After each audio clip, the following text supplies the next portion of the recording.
bit too. Huh?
Good morning, everybody. B'Adam Fáilte chuig gacéine atá anseo inniu. You're all very, very welcome here to St. Patrick's Campus, DCU. I have no doubt we've lost a few people to DCU at this stage because I don't think it's quite clear yet in everybody's head that the two of them are all one campus, so I hope they'll join us shortly. Before I invite Ender Donan to open our conference, there's two things which might be of interest to friends who have been unable to make it today for one reason or another, and you might like to tweet it out. The first thing is that there is a live stream available through the CESI website. And the second thing is that our good friends here, Michelle and Shane, who have been friends with us for the last number of conferences and who do a closed captioning service, that is also live for people who might want to read it. So the website for that is www.cesewritenow, so basically crightnow.ie, and it's under public event. So somebody might like to tweet that out, and for those, as I said, of our friends, of our CESI tribe, who can't for one reason or other be with us today, they may join us through the virtues of technology. So without further ado, I would like to introduce Ender Donan. Now, Ender is a long-time member and friend of CESI. He's also a lecturer here in this lovely establishment, and I'm not going to say any more because Ender's well able to speak for himself. Thank you.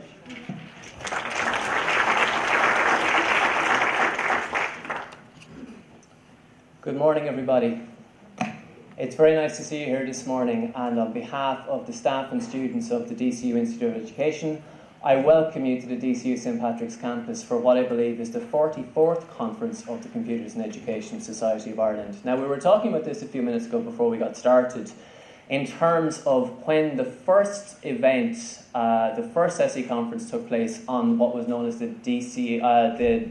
Patrick's College Drumcondra campus. And we can go back as far as the mid-80s, as far as I recall, for the first time the conference was here. Certainly on the CESI website, there is reference to a conference in 1994, and indeed there's web pages available from that conference. And the fact that CESI had working web pages in 1994 is indeed a notable achievement. I was here at a conference in 2002, that was my first CESI conference. On the day I caught presentations from Brendan Tangney on, I believe it was SpinAweb, Brendan.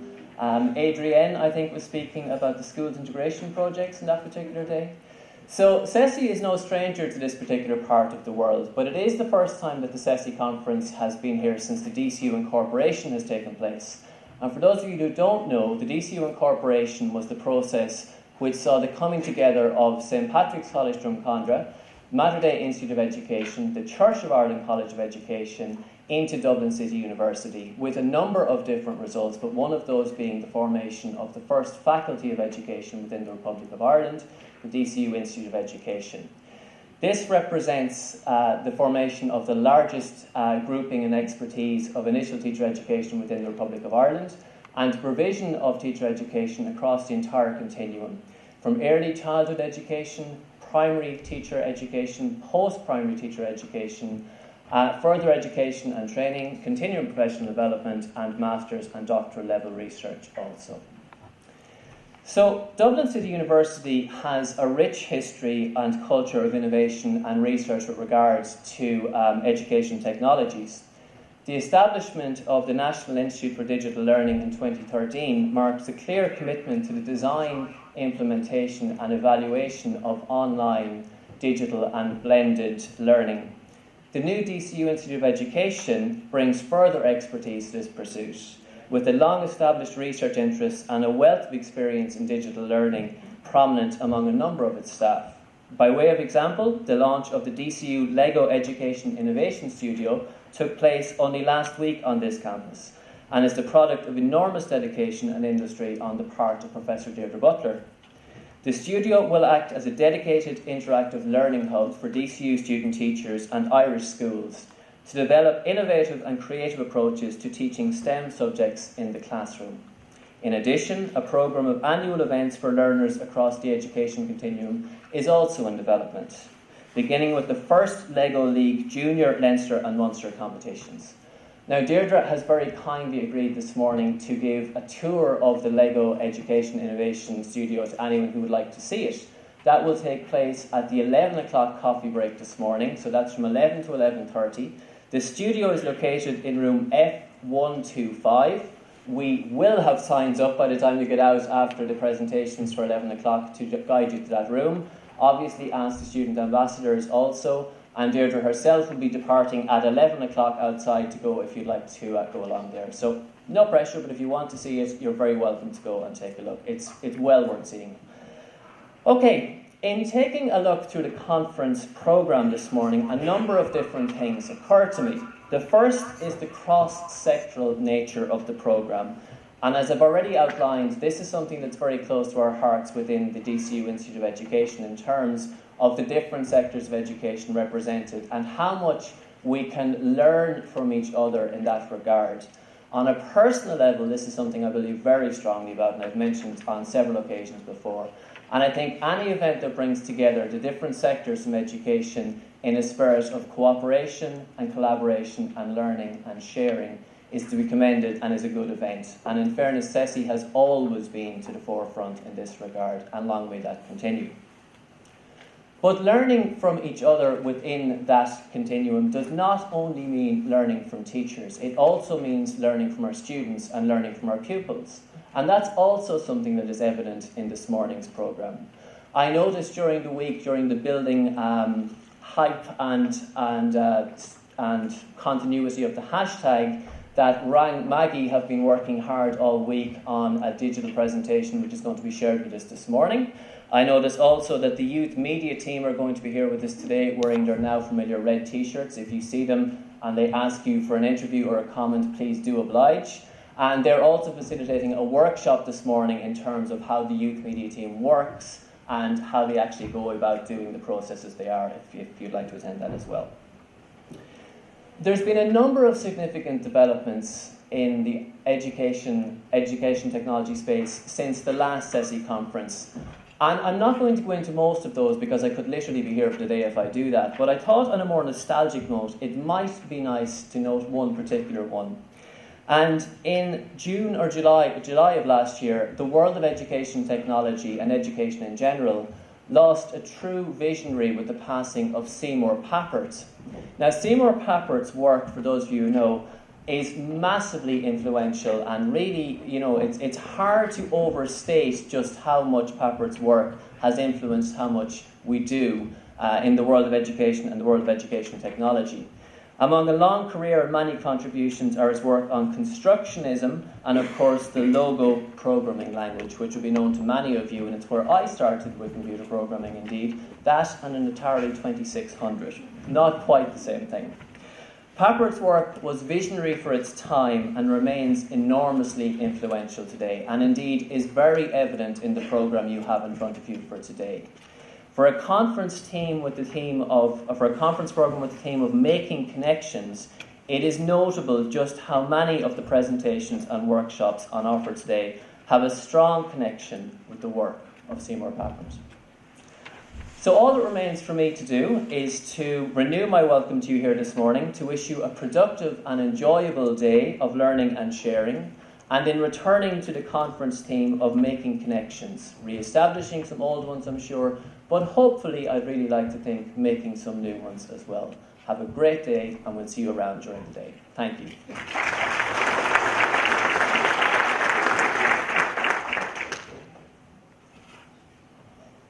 Thank you very much, Ender, and for the reminder that some of us are around here too long, shall we say. Before the next person that we have is our keynote addressee, and that is Brendan Tangney. Brendan has already been mentioned by Ender. Brendan is a professor of computer science in Trinity. He's a fellow at TCD. He's co-director of CRITE, which is the Centre for Research in IT and Education.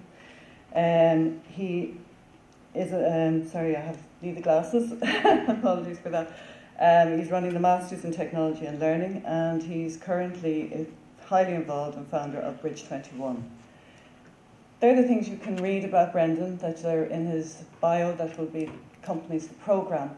But I think the outstanding thing about Brendan is that he's been very dedicated and committed to and driven by the visions for education and learning and how technology can enhance that and be used to actually open new ideas and new versions of what education in the classroom can be. And through that, he has encouraged many, many students over many years to do so.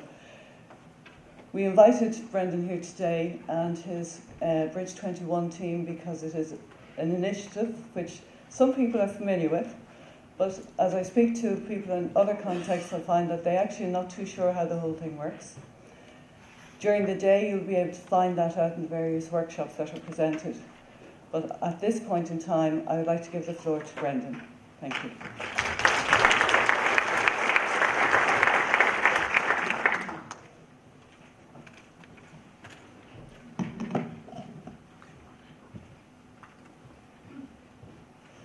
Thank you, Jen. Morning, everybody.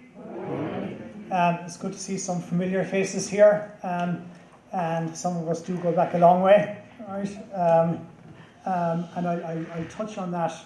I'll touch on that as we're going through, and I'm delighted to see that we've got a Cork accent translator here as well for those of you that don't speak Cork. So before I start, the work I'm going to touch on, it has been done by lots of people. Some of them are here today. Some of them aren't, like Anne Fitzgibbon and Elizabeth Oldham are not here today. But this is reflecting what a whole group of people have been doing over a number of years. And these are the people who supported us. And again, some of them are represented here today. I wouldn't be able to do the work we're doing if it wasn't for the support of these people here. So, what are we interested in? First thing we're interested in is innovative or creative education, or as Fulham says, deep learning. It's sort of the broad topic of interest. But the other thing that we are sort of passionately interested in is So a criticism of the technology and learning community is that the work remains at the edges, right?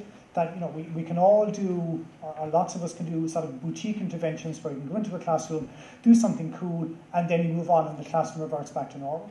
And the real challenge that I think we as a community are facing is, how do we mainstream this stuff?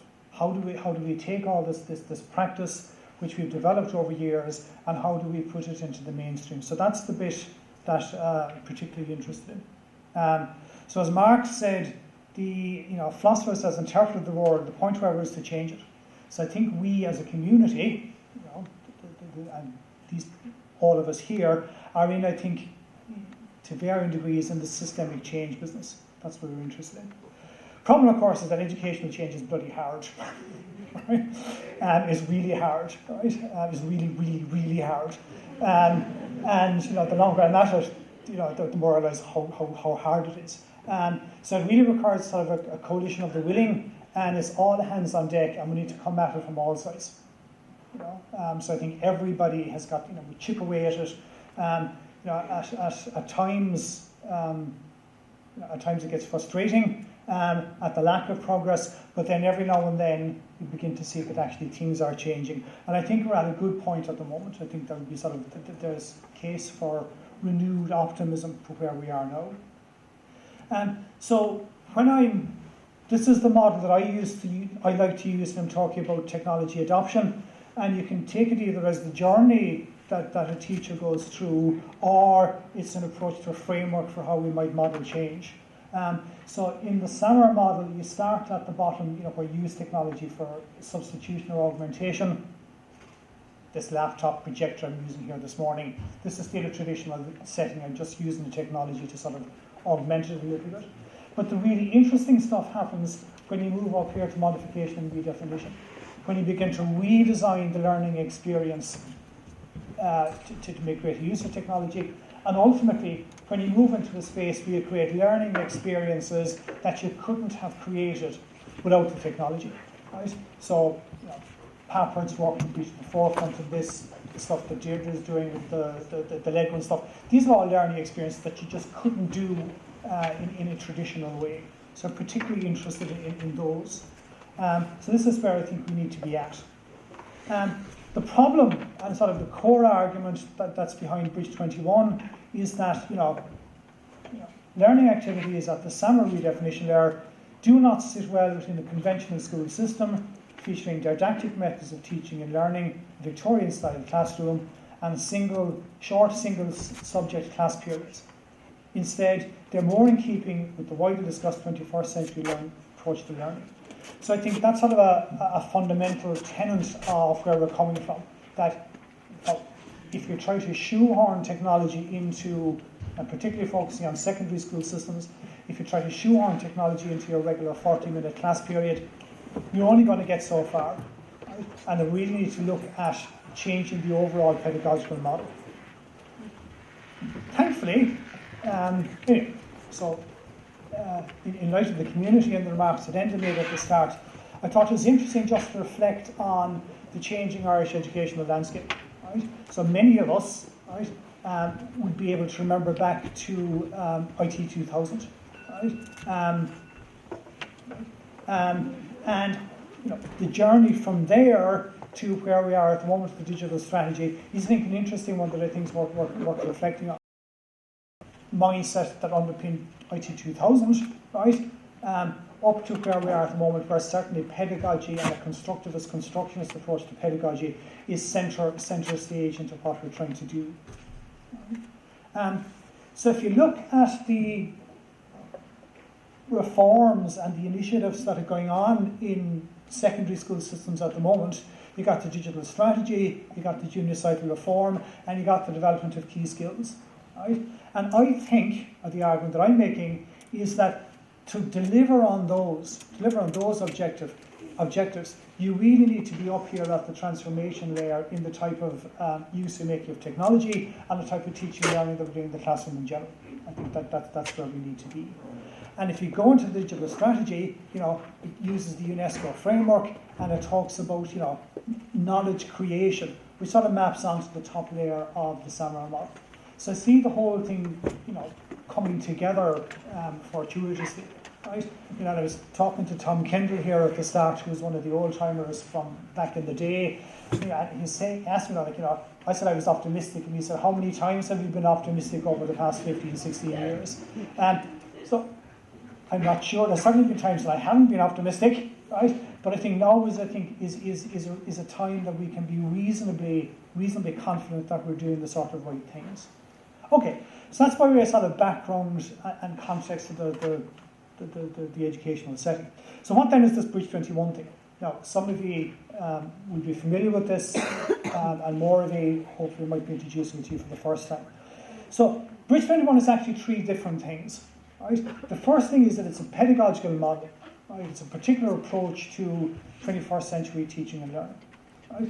The second thing it is it's a learning laboratory, right? A la Dewey. It's a place in Trinity where we run innovative workshops.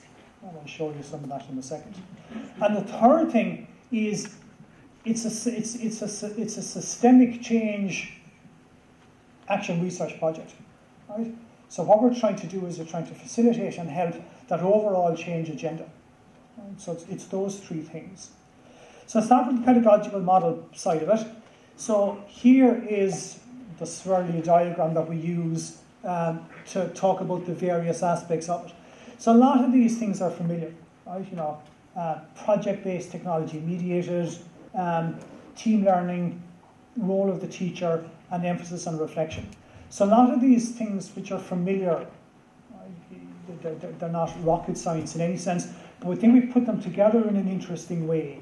And particularly we have a focus on, so teamwork features in the conference programme title, right? And there was a very interesting project in the UK a couple of years ago called Spring, where they did a longitudinal tracking of students in various key stages who'd been introduced to teamwork, and then they tracked their grades over the year. Right? So what they found was that if you invest in teaching the students and the teachers in teamwork, it pays off very handsomely in two regards. One is in terms of students' grades in traditional assessment, and the other is in terms of students' behaviour. Right? So behavioural issues become less problematic and grades go up. Right? So bearing the huge importance of teamwork, what we've done is we have taken the teamwork model from the World Scout movement. Right? So the Scouts know how to work in teams. Right? So what we've done, and this is John Lawler would have been the man responsible for this, right? We've taken the teamwork model from the World Scout movement and we've implemented. It's a particular way of doing teams. The team structures stay formed. You don't change them. They're not selected by the participants. The team leader stays constant and has a very particular role in driving the team dynamics. So that's the teamwork model that we use. Right? We then designed the learning space. So this is Bridge 21 in Trinity. We designed the learning space with two purposes in mind. One, not to look like school. Right? We're working a lot with, hooked up with our outreach program in Trinity, the Trinity Access programs. We're working with a lot of students from DESH schools. We brought them in to give them an interesting learning experience. So we really wanted the place not to look like school. Right? We certainly succeeded in that. Right? Then the other thing is it supports the Scouts teamwork model. So this is each team has got an area which they sort of take responsibility for, but it's not blocked off from everybody else's sort of course. In this model then, the role of the teacher, and this is Kevin Sullivan, he's presenting the Arduino workshop following on from this, right? The role of the teacher or mentor becomes much more one of an orchestrator of learning. Right? So you're not up there standing people trying to impart information, but you're trying to scaffold and orchestrate their learning. And we might say a little bit more about that later. The other thing that this picture here tries to grasp is it's project-driven, it's deadline-oriented. Right? Project-based learning has sort of a bad reputation in some places that it's whatever you're having yourself. Right? So the way we do it is it's very highly structured. It involves deadlines. It involves students standing up and presenting, right, in some shape or form, and then it involves some whole group discussion to tease out the learning objectives of what the session was, then followed by a reflective piece. So those, I think, are sort of the key elements of the model. The other thing we did was, and this is Jake Byrne's work, is we borrowed from the design school in Stanford University. right? And they have a particular approach towards design-based learning, and we sort of adapted, we married our model with theirs. So there's a cycle that we would run people through, even though when you go into it, it's a little bit chaotic, right? There actually is a clear structure to it. So to start off with some setup, warm-up, investigation phase, a planning, creating phase, and a presenting and a reflecting phase. And then typically you would ask the teams might iterate around here. And they may need to go around that a number of times. So what does this look like in practice? So here's an example. Right? This is a lesson developed by Danielle O'Donovan in the area of history. So assume that your teams are formed already and you don't need to do that. The first thing about you is just activate people's prior learning. So you do a quick little exercise. How many things can you do with a World War I helmet? Right? Anybody want to suggest anything? What can you do with a World War I helmet? You could wash in it. That's a common one. A flower pot. That's another quite common one. And then there's one or two that I wouldn't mention in mixed company. Right? So you get people thinking about it, right? So then, again, to activate prior learning, and one way we've done this is put a strip up around the wall and get people, give them post-its and get them to put up everything they know about World War I on the wall, right? And it's surprising actually what people don't know about it, but anyway, so it activates prior learning. So that's just to get people warmed up and empathising with the subject matter. So then what you do is you create sort of the learning activity, and this is constructivist, constructionist, localised, contextual in nature. So the example here is you pick a local World War I memorial, and you get the names of a couple of soldiers off that. And then the exercise that you give the students is come back to us in X time, depending how long you have for it, and tell us the story of those soldiers. And that literally is all the instruction that you might give them. Come back in whatever way you want to tell us the story of those soldiers. What you would do is you would then point them at some of the very rich databases which are out there. Right? So there's the War Memorials database, and there's one or two more, right? And you can now do historical research by interrogating these databases yourself directly. Right? So this is the sort of thing that you couldn't have done 15 years ago. It's a type of a learning experience that's in the transformation space. We're doing history. Right? And then you have to present that to their peers when they've it done, and then teach will draw out the learning things, you populate the timeline with it, and then you reflect upon the whole thing. So that's sort of a typical Bridge 21 type lesson. So second thing is, Bridge 21 is a learning laboratory. So this is the space in Trinity. And what we've been doing here is, I said, we recently hooked up with the Trinity Access program in Trinity, and we're bringing transition year students in to the place for 4-day workshops. And we started off by teaching people essentially digital media literacy. You know, do exercises around making videos, podcasts, posters, that sort of thing. But we pretty soon realised that this was working. That it was having a very beneficial effect, and the students were speaking very positively of it. So since then, so that's the core transition year program, right? That we started running, and we're still running it to this day, right? But we then said, well, what other things could we do? And we've pretty much tried to use the model to teach a whole variety of subjects, right? So physics, maths, history, English, Gaeilge, right? And up to including peer learning. So what we do is we find is that if you bring them in for a week and teach them, they get the hang of the model after about 2 days. Right? If you bring them back for a second week or a third week, what you can do is you can throw really hard stuff at them. Right? So in this peer learning model, what we've done is we've given students leaving cert topics that they haven't covered, and we've asked them to prepare an innovative learning experience to teach that to their peers. And certainly the groups that do the teaching certainly know the content when they're finished. And they do all sorts of crazy and zany things. There's one team were doing the digestive system, so they got some Play-Doh, made people lay down on the ground, and they passed the Play-Doh from person to person as they role modelled what it is that the digestive system is doing. Right? They remember their digestive system. We do a lot of stuff in computer coding. Right? We'll talk about that later. We run stuff in primary schools where we get the transition years back to mentor the primary school students. The Bridge 21 model is used as the ICT module on our PME in Trinity. So all PME students in Trinity come down to the Learning Lab and they do their ICT module there. And then we also run a certificate in 21st century teaching and learning, some of whom graduates are here today, and I might say a little bit about that in a second. Just to give you a feeling for the sort of the scale of the thing, wouldn't expect you to read. These are various activities that we run for students and teachers. I suppose the punchline is that we've worked with at least 1,500 teachers and in excess of 12,000 students, and this is up to 15 and 16, so if we add this year's numbers onto it, it'll be higher than that again. So the point here is that we're doing the scale at this, at least in terms of numbers. We're doing lots of things. So what impact has all this had? Because we've been at it since late 2007, and what impact has it had? We hope it's had some.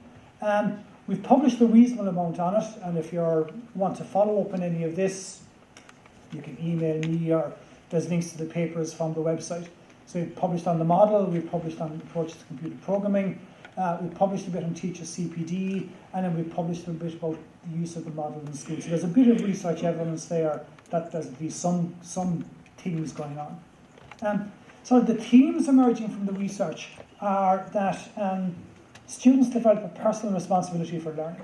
That in this model, they do seem to, leveraging off intrinsic motivation, and the students take ownership of the learning to great benefit. Right? Teamwork is reported as being very positive in enabling and facilitating all of this. Right? There's evidence of development that the students are thinking at a higher level. Right? And there's also evidence that the skills they learn in Bridge 21 are transferring back into school. Right? So these are the sort of things that people are saying. I can do things that I think I couldn't. Right?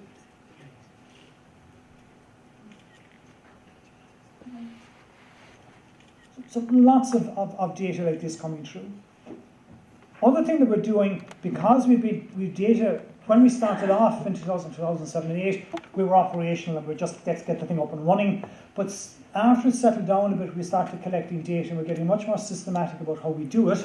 So what Kevin Sullivan is currently doing is he's looking at data going back to 2010, 2011.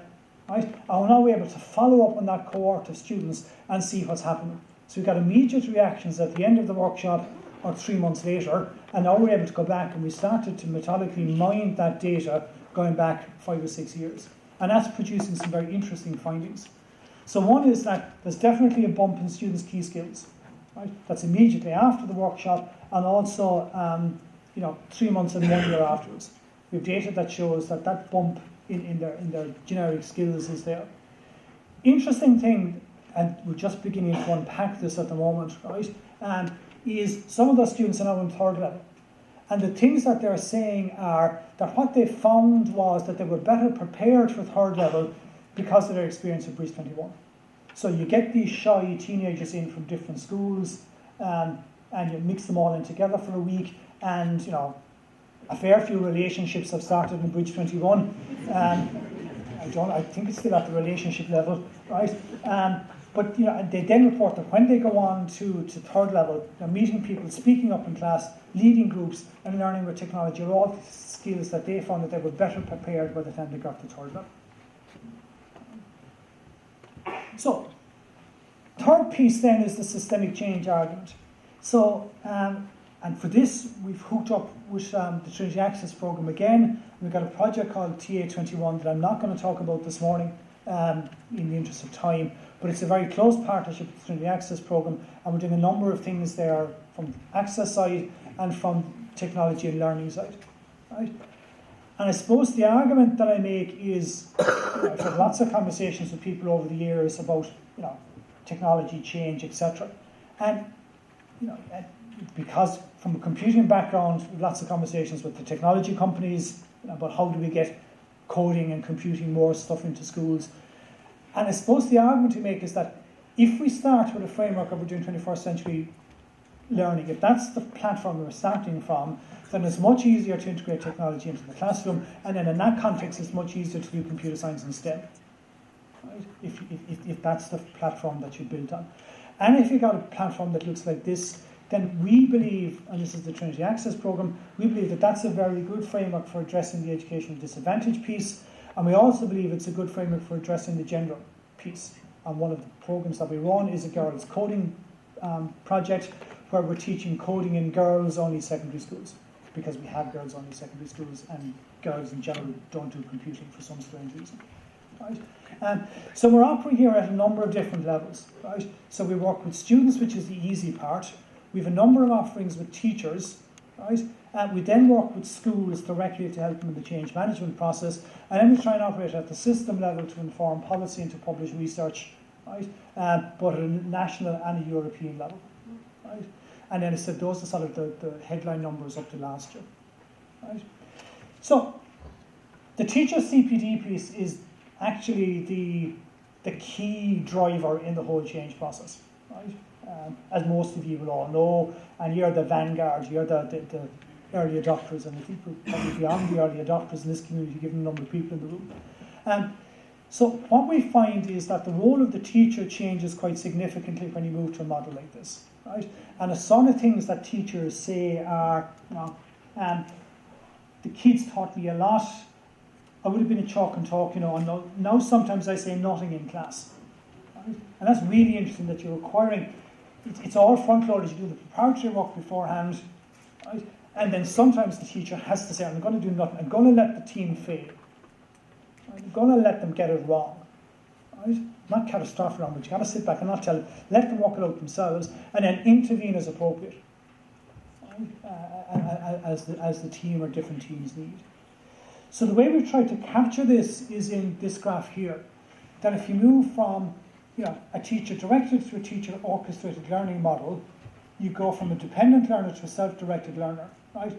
Motivation and student autonomy go up, right? Student responsibility for their own learning goes up, and the teacher goes through the sort of cathartic experience. I remember one teacher saying to me once, he says, "That's all very well, but could you give me a push?" Right? And she said like standing at the deep end of a swimming pool, and she needed some encouragement to go through it.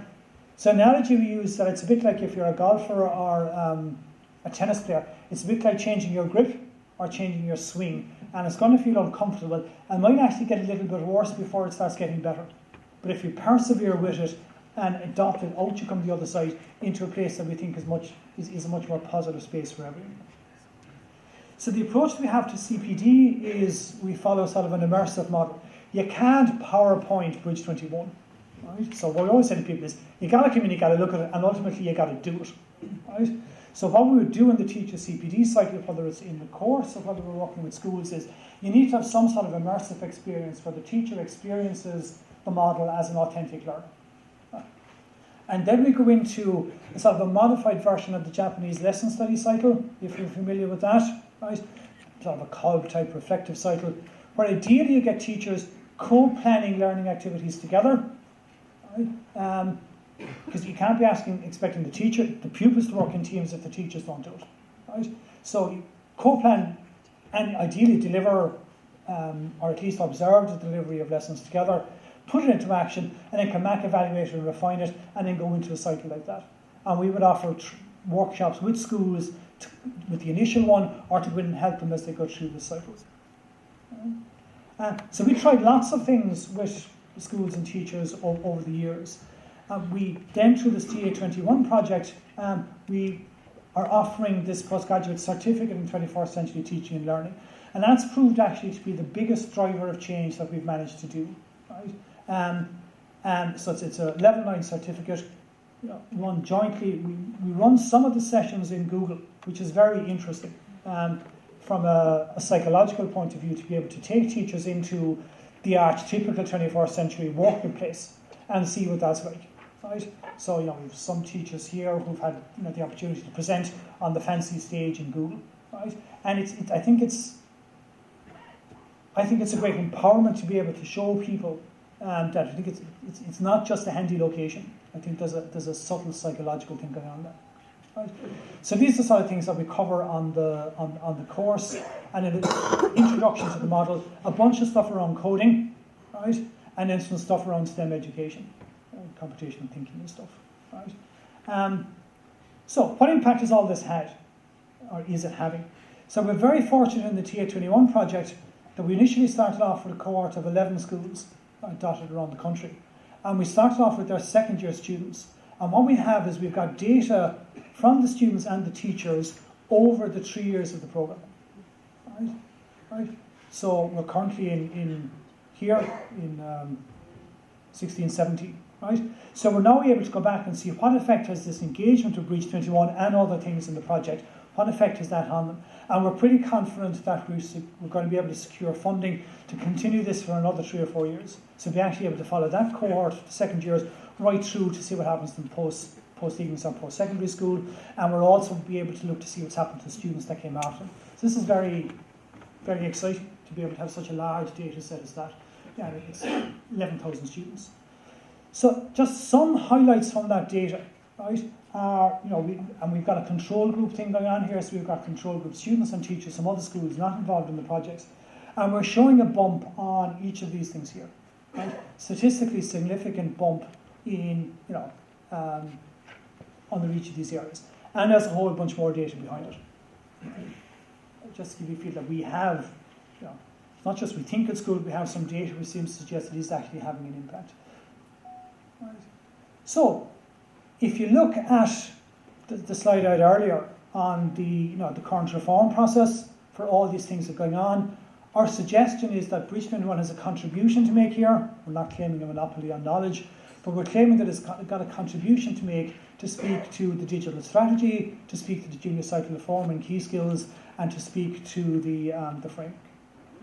So, I'll stop there.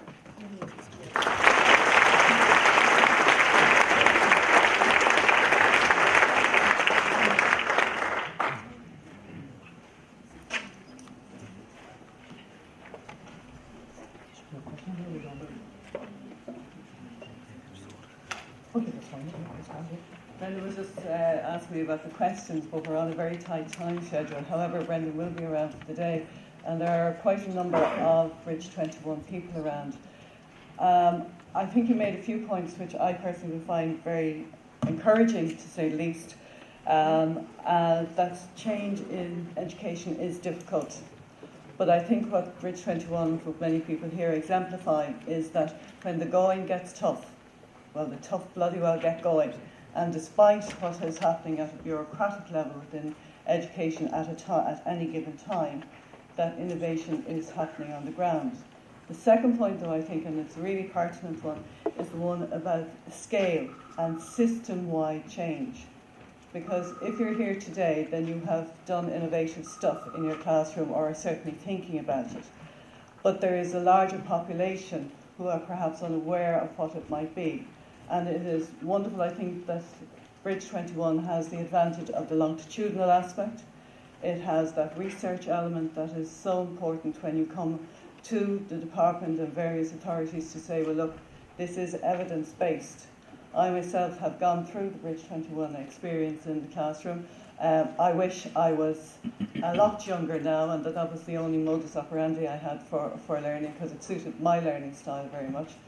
However, I think it has a great deal to offer, and I think it's interesting too that Brendan mentioned that the primary sector, the Bridge 21, as the evidence is, very much for second level, but I do think that the whole concept of how Brendan has presented things is holistic.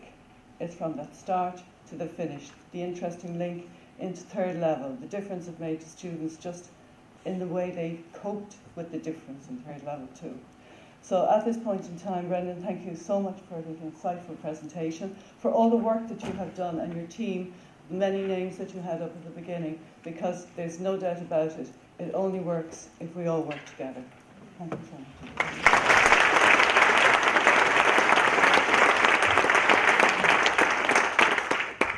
Now, if you were to look at your programme at this stage, you would think you're going straight into the presentations. However, I'm going to take a little bit of your time, if I may.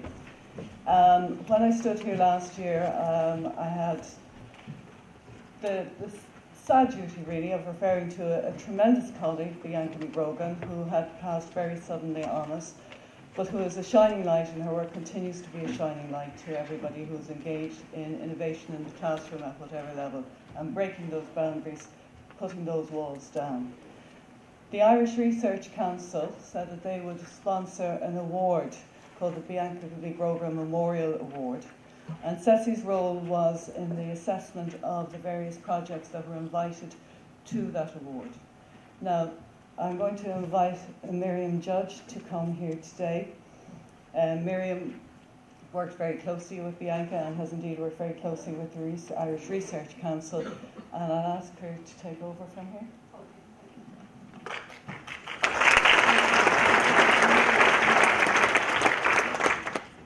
Thank you all very much. It is indeed an honour for me to be here today to actually make the Bianca Ní Ghrógáin Memorial Awards. Bianca, I think, was known to everybody here in this particular room. She was an inspirational teacher, and she was actually on the first year of a PhD programme under my supervision in DCU. And obviously, Bianca was making great inroads, in terms of the impact that she was having on education. And in light of her sudden death, I approached the Irish Research Council, who in fact were sponsoring Bianca's PhD programme. It was a 4-year programme that she had embarked on, to ask, if possible, if they would honour Bianca in some way. The Irish Research Council graciously came back and said they were very happy to do this, that even in the short time that Bianca had been enrolled as a PhD student, that she had done tremendous work for them already at that point in time, and they were really very, very honoured to actually support this initiative. So in terms of the initiative, in order to keep it in line with and be true to Bianca, CESI decided that we would make 2 awards, one with a research focus to acknowledge the fact that Bianca had embarked on a research career, and 2 with a practitioner focus, and that indeed was to honour the fact that Bianca had for many years been a fantastic inspirational teacher. So the call went out on the CESI website just back there in October, and we had a number of very interesting submissions, and as always in these situations, it's very, very difficult to make that call. But we have decided that there were 2 significant award winners, one under the practitioner category and one under the research category. And the research category winner is Claire Daly.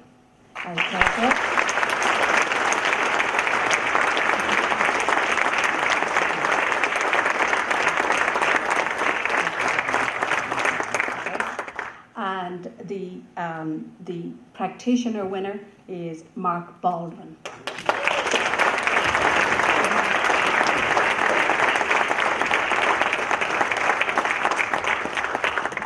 And, as time is short, just very quickly, Claire's project is in the area of virtual reality, and Mark's is in the area of the use of tablet technologies in classrooms to support history teaching.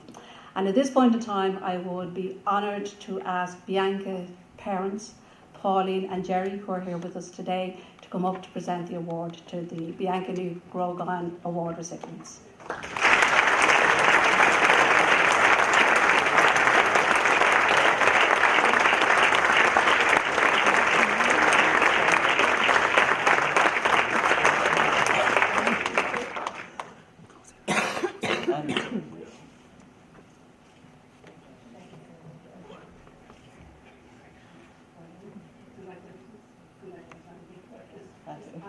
If we could have a photo opportunity there, please. It's very, very special.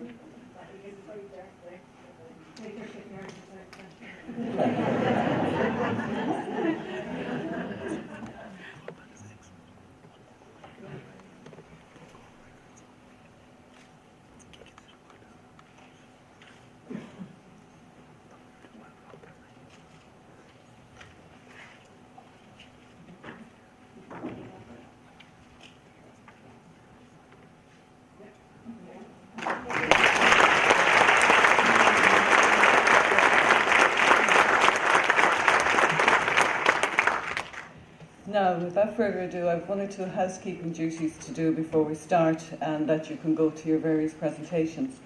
If you would take out your programmes, please, I have to say that we're going to reduce the stress in the afternoon for one of the timelines in what you have to choose from. Due to illness, unfortunately, Alan Gorman at the 2:15 session, online learning on school placement, is unavailable to be with us. So if you want to just take that out of the programme, please. The second thing I want to mention is that there are one or two presentations taking place in computer room D318.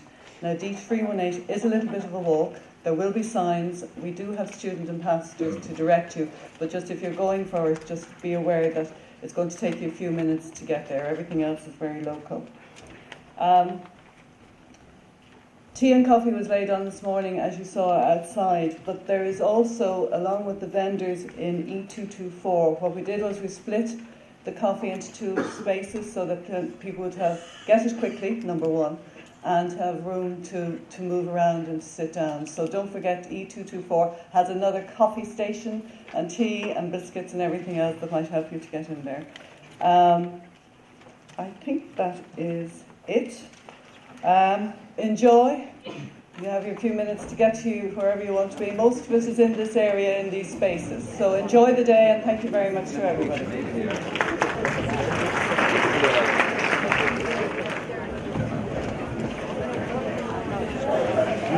Can Claire and Mark just come back down again just for a moment, please?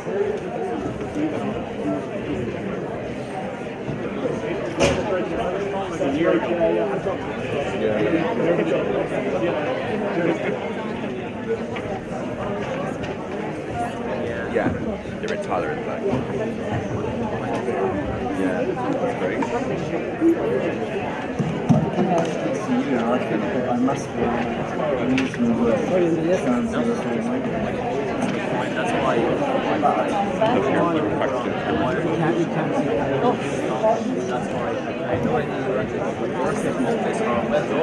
Yeah, sure.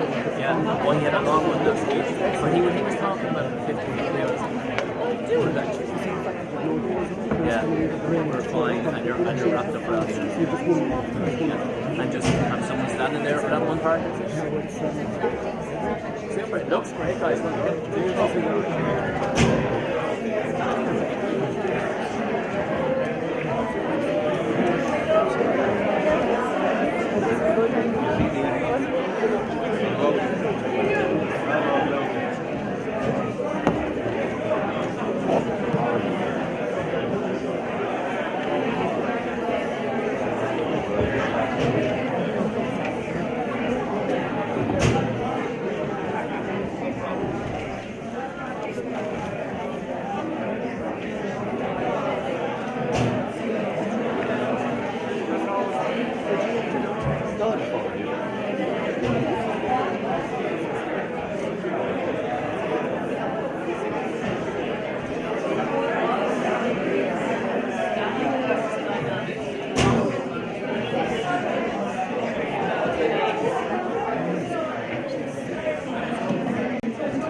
You okay?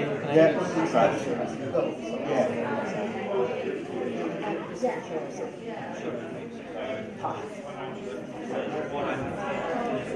Lost more than that.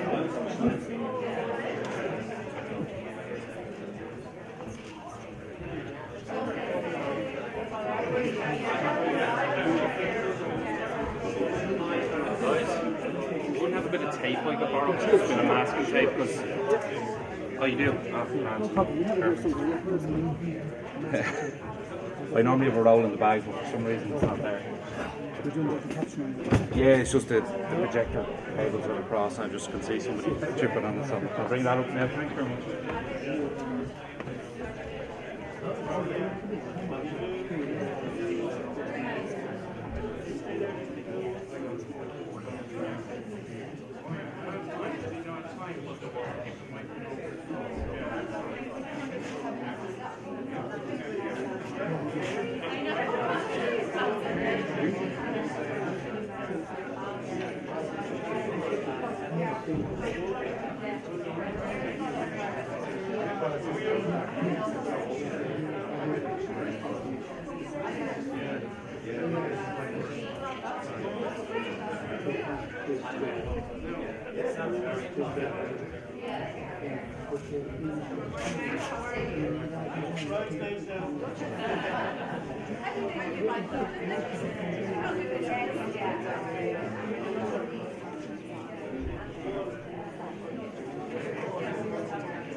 I'll be back. So I think we want to get underway. Yeah. Oh, no, take your turn.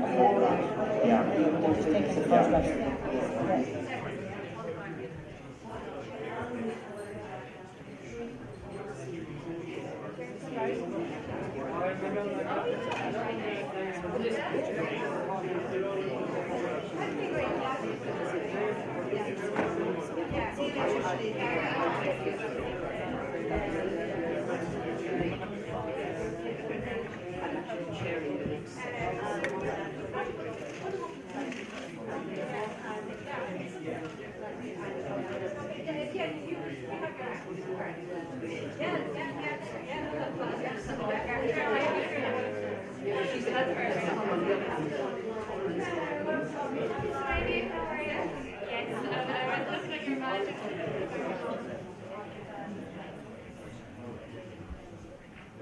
It's nearly a case of friends come down lower, but can you all hear us here?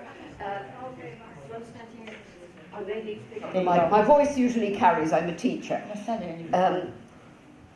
When I saw this session in the programme, I begged to chair it so that I couldn't be relocated anywhere else and thereby miss it.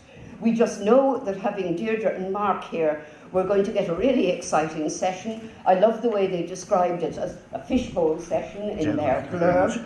And I know it'll really challenge us and make us think about the areas in which they both have worked so well here in DCU.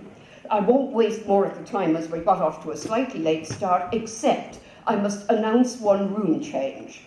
Can you look at your programmes, please? And will you look at your programmes, please?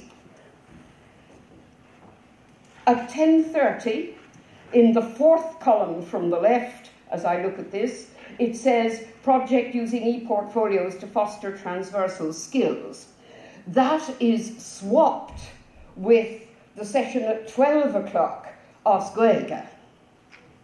So those two sessions, the fourth from the left at 10:30 and the first from the left at 12, are exchanged, but they hold on to their rooms, I gather. So the e-portfolios will be in E201, and the one Os Gaeilge will be in 214, will be here. I hope we have that right. I gather there was some mixed printing, slightly older versions of the programme.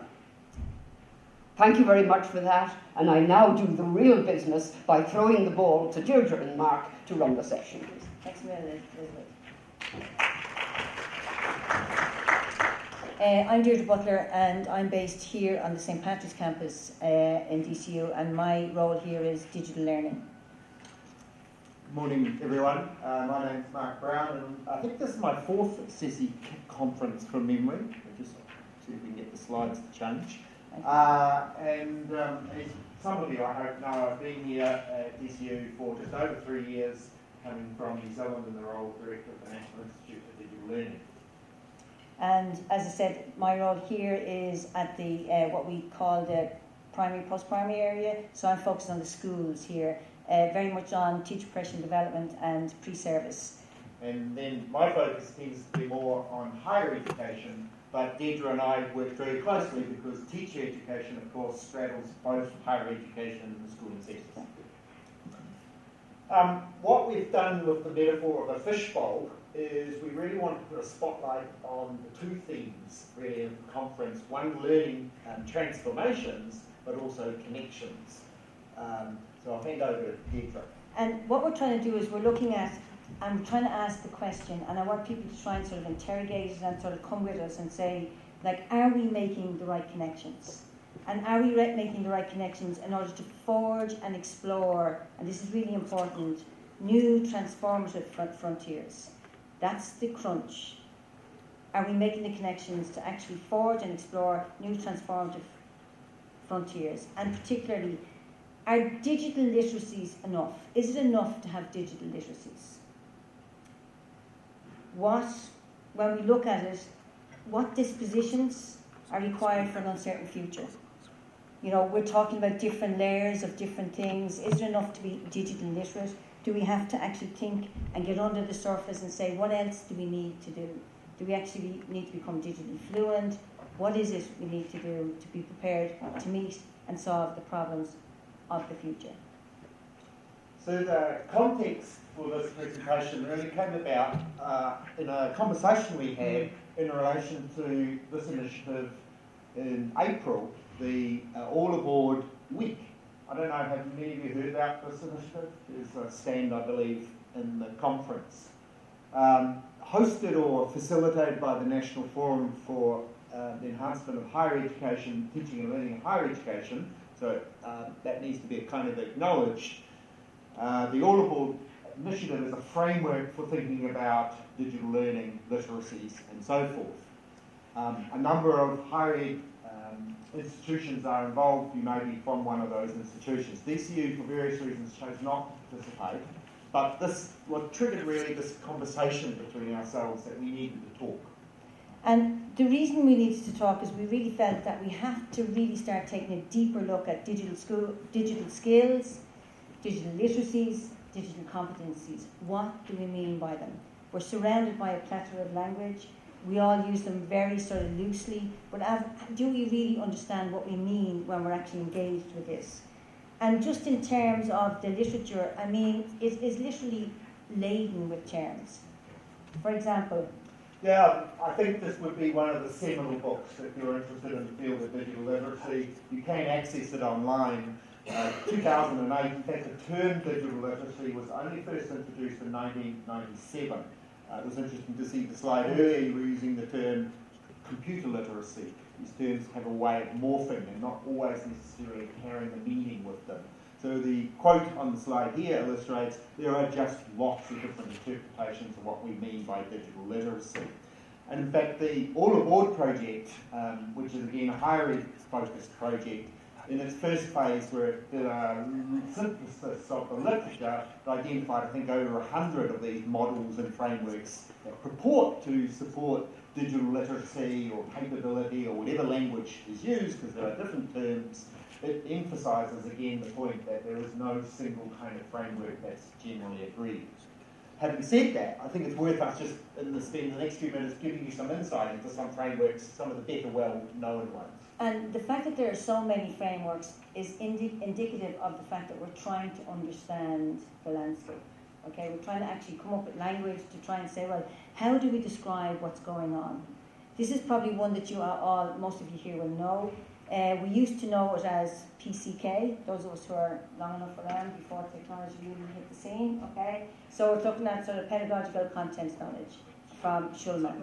And that is the sort of frame that's used right across many of our pedagogical courses, okay? When we are preparing teachers for the field, do they have the content knowledge? Do they have the pedagogical knowledge? But in the advent of the technology, and with the fact that we're in a technological society that's complex, now Misha and Kohler actually layered on what we call the T, which stands for the technology. So now when you actually sort of begin to pull this apart, you say not only do you have pedagogical knowledge, not only do you have content knowledge, but now you have sort of content or technological knowledge. And then you've all the intersections. Those of you who are in maths would always love all the Venn diagrams and all the intersections. But the sweet spot is in the middle. Okay? So how do we achieve that sweet spot? Where the technology is not bolted on, it's not added on, where the technology is actually embedded and it's seamless between the content knowledge and the pedagogical knowledge. And how can we actually design programs and design learning experiences that immerse teachers, that they can actually understand what this means. Remember, when we get students in here, I thought when Schools IT 2000 happened in 1997, I did not think that 20 years later that I would still be tearing my hair out with the level of sort of understanding and sort of fluency with technology that our students have, okay? So what we're trying to do here is immerse the students in different types of learning experiences so they can actually redesign and imagine what learning can be for primary and post-primary teachers. Do you know what I mean? So that's just one model that tries to capture what we're about. How do we describe what's going on here? What I think is interesting about this model is it historically was developed in the schooling sector. There's a little bit of use in higher ed, but again, primarily in that interface with teacher education. Yeah. The other thing is this version you're seeing recognises as an adaptation the ecological context that I think Deirdre just referred to, that it's not isolated. And it's been heavily researched. There's a lot of research around this model. So one of the disconnections, if you like, and focus on tensions here, I'm now introducing a framework quite recently from the higher education sector out of GIST in the UK, which is very well known for its work. And I suppose one of the themes or connections or disconnections we're kind of unpacking here is this sort of two parallel universes in some respects. GIST's framework here for digital literacy has been evolved in a few subsequent iterations, but it's useful to see the different dimensions.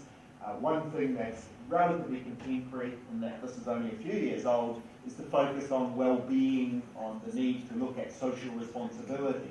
And there's an interesting quote there around what digital literacy, not literacies, that's another thing that's evolved, actually means.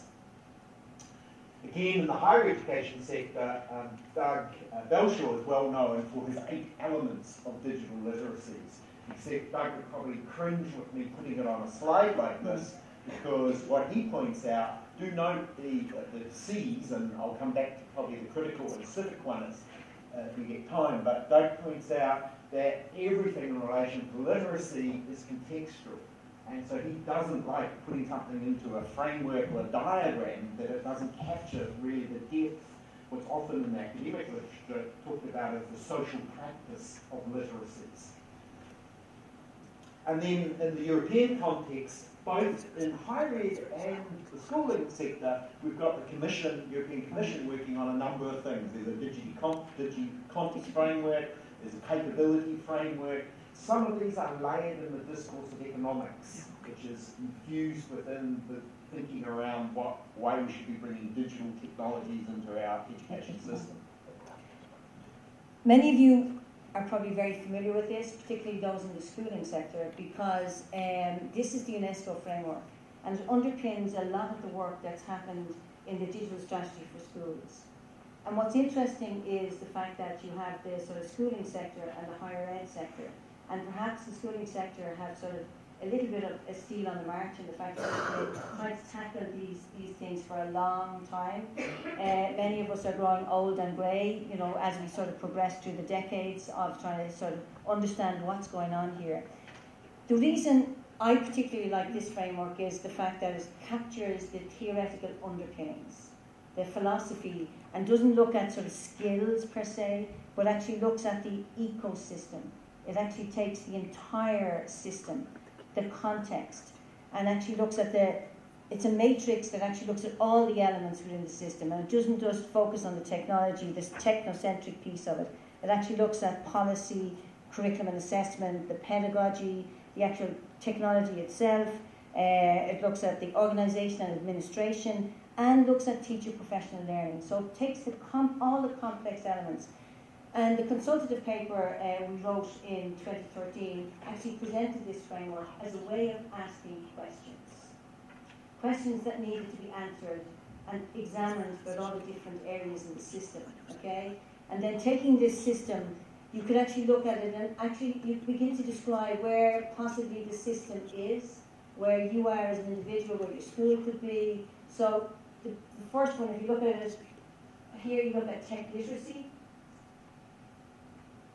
And you look at yourself and say, well, where are we along here? Then we hope that people can actually put in structures that will enable people to move to knowledge deepening and actually then to knowledge creation.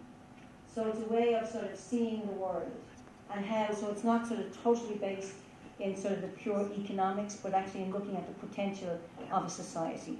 And that's why that paper was written, the consultative paper, it was written towards a learning society. You just look at the language that's used over the last few decades. We started, if you looked at the slides that went up for IT 2000, you were looking at the information society. Then people realised information wasn't enough. They were talking about the knowledge society. They reckoned there was something more than information. But then people began to realise, hang on a minute here, the focus is on learning, towards a learning society, because we need to adapt and change all the time. So that's just sort of a background to that type of framework that I would put up my hand and state my biases, that this is one that I like.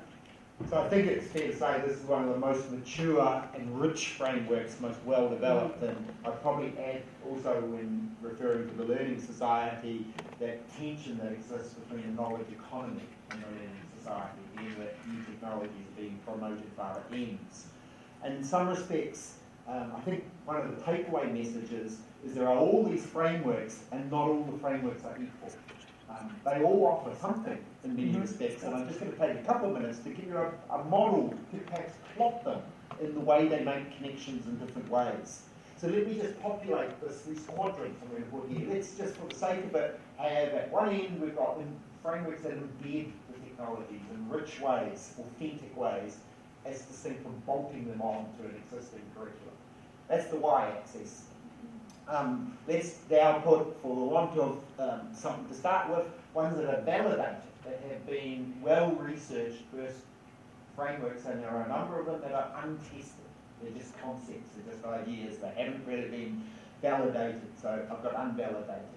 I suppose if I was to then populate the quadrants, and the sweet spot or the rich part you want to be in is in that top right-hand quadrant, where it's deeply embedded and validated, TPAC would very clearly fall into that quadrant. There are all sorts of, well, I don't think I know of a framework would have as much literature related to it as TPAC does. But let's change the x-axis, and this time keeping embedding and bolting on, let's have a look at those that focus on skills as distinct from deeply rich around pedagogical beliefs. And for me, that's probably where the UNESCO framework understands fundamentally that the work we do is about change, it's complex, and if we don't change teachers' beliefs and bring teachers with us in the change process, then you're not going to have the results you might be wishing. Changing it again, this time, decontextualised versus contextualised frameworks. So some of the frameworks that exist just kind of operate independent from, if you like, in inverted commas, reality. And Doug Belshaw's framework that I introduced and why I gave the quote there is fundamentally says that it's entirely contextualised, that what constitutes literacy itself from a sociological, socio-political perspective, actually literacy is always a contested thing. Who's defining literacy? That has to be seen in the context, it can't be decontextualised. I've got many more to add, you could come up with your own here, but one of the other tensions in these frameworks is an emphasis on functional literacy as distinct from critical literacy. And even some of the more popular frameworks that are focusing on schools, that's for understandable reasons that governments don't necessarily always want truly critically educated citizens. There is a strong emphasis on functional literacy. So I haven't got good examples really to say that here's one that's really rooted within critical literacy. And when I mean critical literacy, I'm talking about understanding that the technology we've got in itself is at the root of many of the unsustainable problems we're facing as humanity. That the technology is not neutral. It's not just about learning how to use it. It's learning when not to use it and how we might need to change it. The last one I've got here is just between frameworks that really reproduce reproduction discourse, not really challenging at all. And in some respects, the word integration we used to use, curriculum integration, and I picked that up in the keynote. We don't change the system if we just integrate. We're not going to be as the other access, as the other point talks about, have a transformative agenda, a mission that really is about doing things differently. So you can plot these frameworks in this way, and hopefully it's a useful exercise. I think if I just come back since we began this talk, because of the context of the All Aboard week, I think one of the risks of frameworks like All Aboard and many others, if you see the quote here in the definition of digital literacies, to fit someone within living for learning and working in a digital society, I just don't see, and we completely agree here, that education is about fitting people in society. It is about preparing people who can change and shape and make society something much more equitable and fair and so forth. So if you look at the language in the digital strategy for schools, and that's what we're just looking at here is language, because language actually demonstrates what the thinking behind it is. You look at the digital strategy for schools talks about engaged thinkers, active learners, knowledge constructors, and global citizens to participate fully in society. We're looking at trying to develop makers and shapers who are actually focused, because we're running out of time, we're actually focused on, the next slide, who are actually focused on things like being able to be in a position to be actually tackle these sustainable goals. Problems that we have to look at, should make sure one of them just take that we have ensure that we have inclusive and quality education for all and promote lifelong learners. That's just one I've taken out of the number of goals that are there, and they're the things we have to keep in mind as we prepare our people and look at transforming our education. So in summary, to take away, there's no single framework, there's lots of them as we try to understand this space. It involves really complex relationships. We have to keep sight of the bigger picture, and the bigger picture is, are we making the right connections in order to forge and explore new transformative frontiers? Not to fit people, but to actually make so that we can actually have transformative futures. So we want to hear your thoughts, debates, disagree, whatever. We're just throwing it out there for discussion as we try to grapple with these wicked problems as well. Thank you very, very much. We had a slightly soft beginning. Yeah. Maybe we could take one or two questions or disagreements or discussions quickly. Who'd like to fire one off? Don't all speak at once. John. I think the language is vital and really, really important, and the language you use, I suppose, lets people understand where our philosophy is and so on. But one of the challenges we have is moving away from language that's kind of almost instilled in the system, right? So, I agree totally that we need to be moving away from integrating ICT to embedding ICT. Integrating ICT has become so embedded in our system that we have a challenge to try and kind of help people see beyond that. And I think, the digital strategy for schools is very much focused on looking at the whole context of the school, looking at the whole context of teaching, learning and assessment, and understanding where ICT can really be embedded in there and transform. So the challenge is often in choosing the right language, but overcoming the fact that that language is becoming instilled in our system. one thing, if I can speak, because I've got relatively fresh eyes looking at the schooling strategy, is implicit in it as well as explicit, is the need for any framework to take into account evaluation and sustainability, so self-sustaining. And that's one of the problems that we faced in the past. Very few of the frameworks build in evaluation. And we have to remember, key to all this is people. You can have all the frameworks you like, but what's really important is that people make change. So wrapped around the framework, a really, really strong piece is actually, if we want to instill or start or even sustain change, is actually we need to work with people, challenge people's understandings and beliefs, and move forward. Yes, that's us in our pink face. Thank you very much. Thank you very much indeed. The debate and discussion and agreements or disagreements hopefully will continue throughout the day. The slides are already on SlideShare there if you want to quickly grab that, or it's just my M. Brown's website, and we know that we had to kind of rush through that quite quickly. Thanks. Thanks very much.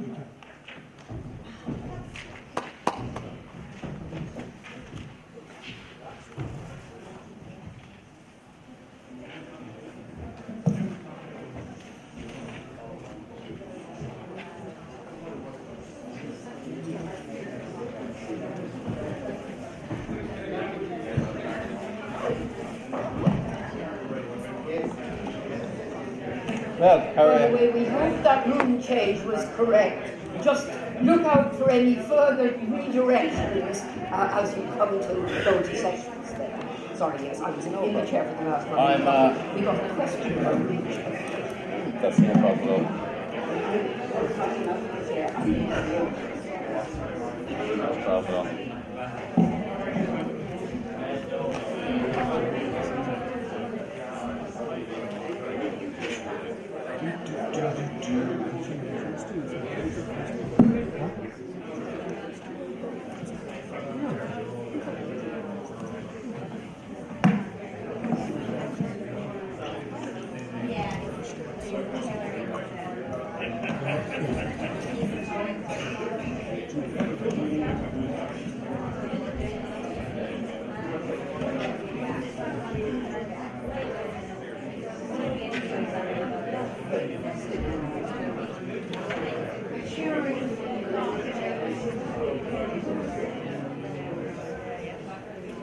It is indeed.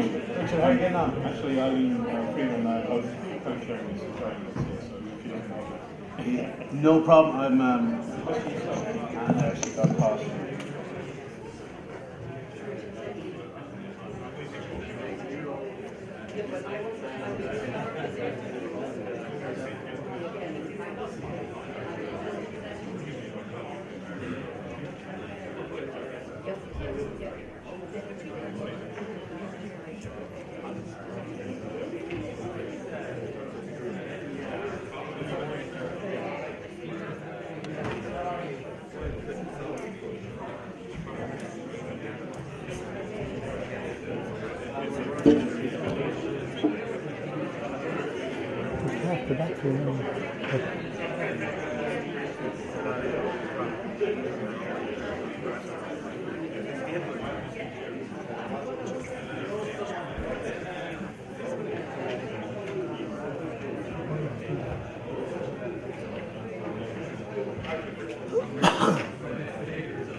Good morning and welcome to this presentation.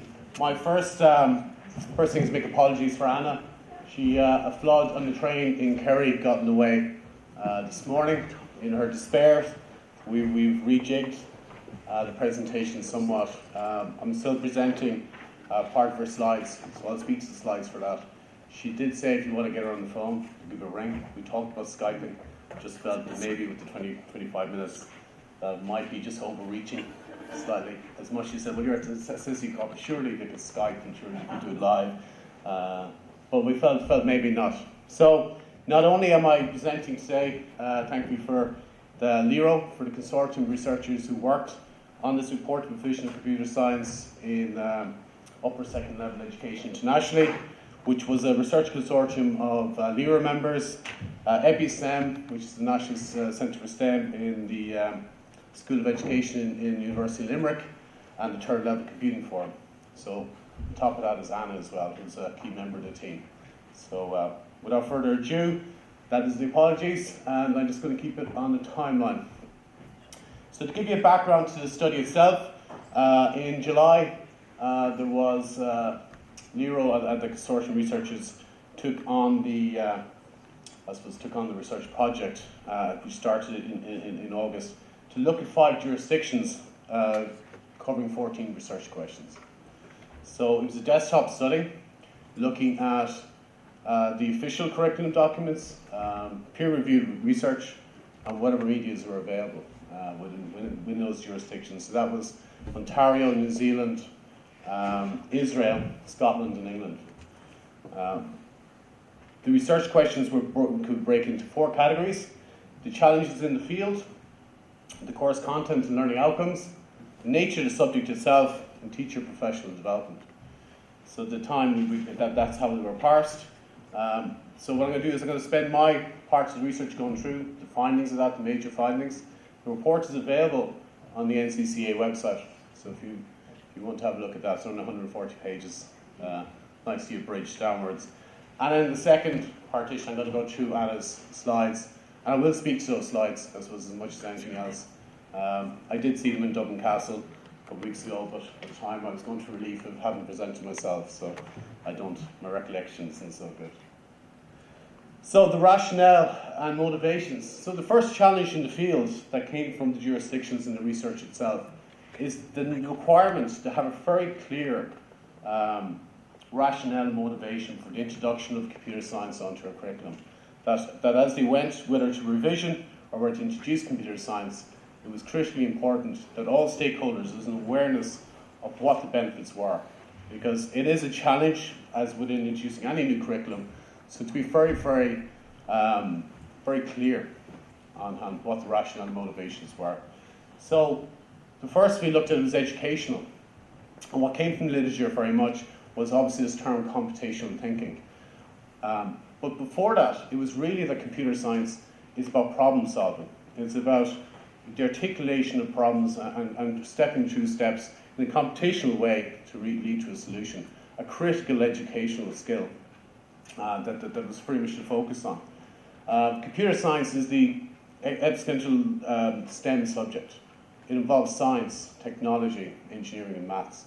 In fact, if you look at the different naming of computer science internationally, you'll often see software engineering, you see mathematical computer science itself, and computer technology.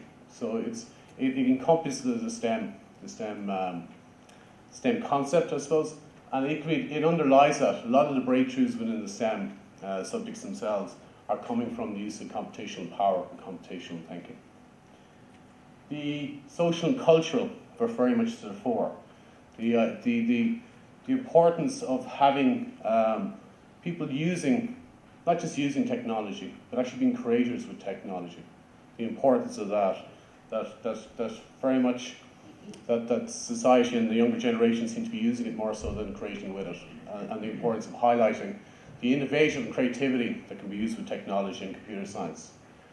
Reacting to society's needs, and society's going this way. So in each of the jurisdictions you had coding clubs, and you had a kind of groundswell of people in society, parents and children and teachers and other stakeholders, and we're very much leading the charge. It was very much actually reflective, going back to the 80s, where now if you go into bookshops, you'll see books about programming computing in the children's section. It's there's the society itself is leading the charge towards computer science and computing on the curriculum itself.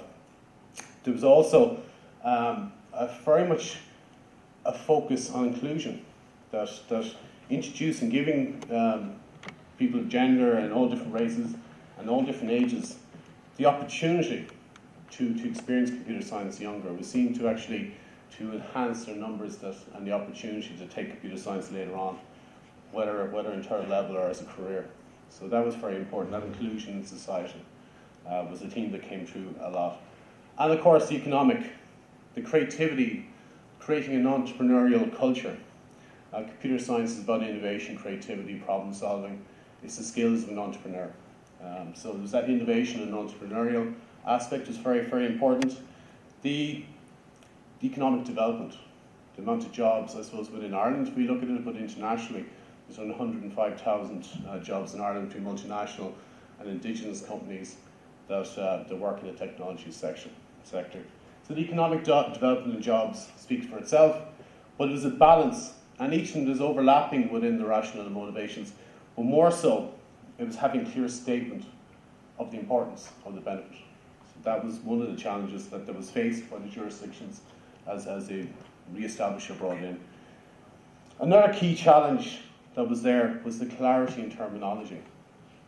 That computing and computer science, depending on the jurisdiction, it's called many different things.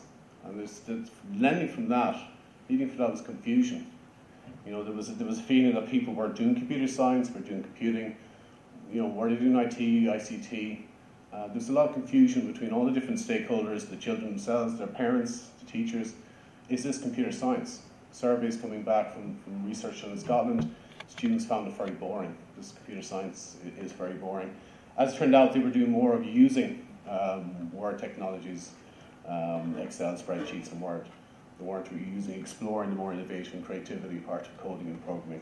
So it was that confusion, which indeed an illusion that they were doing computing. There was this kind of illusion that there was maybe, I suppose, holding up progression as well. So that was another factor, this lack of clarity in terminology. And for the profession itself, a lack of identity. It's a very young profession.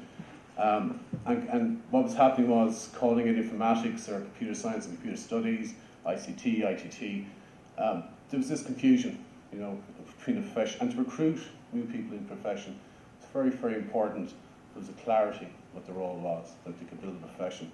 So the report itself followed from Simon Ferber's report to the Royal Academy in 2012, where he disaggregates ICT into three constituent parts, as in computer science, information technology, and digital literacy.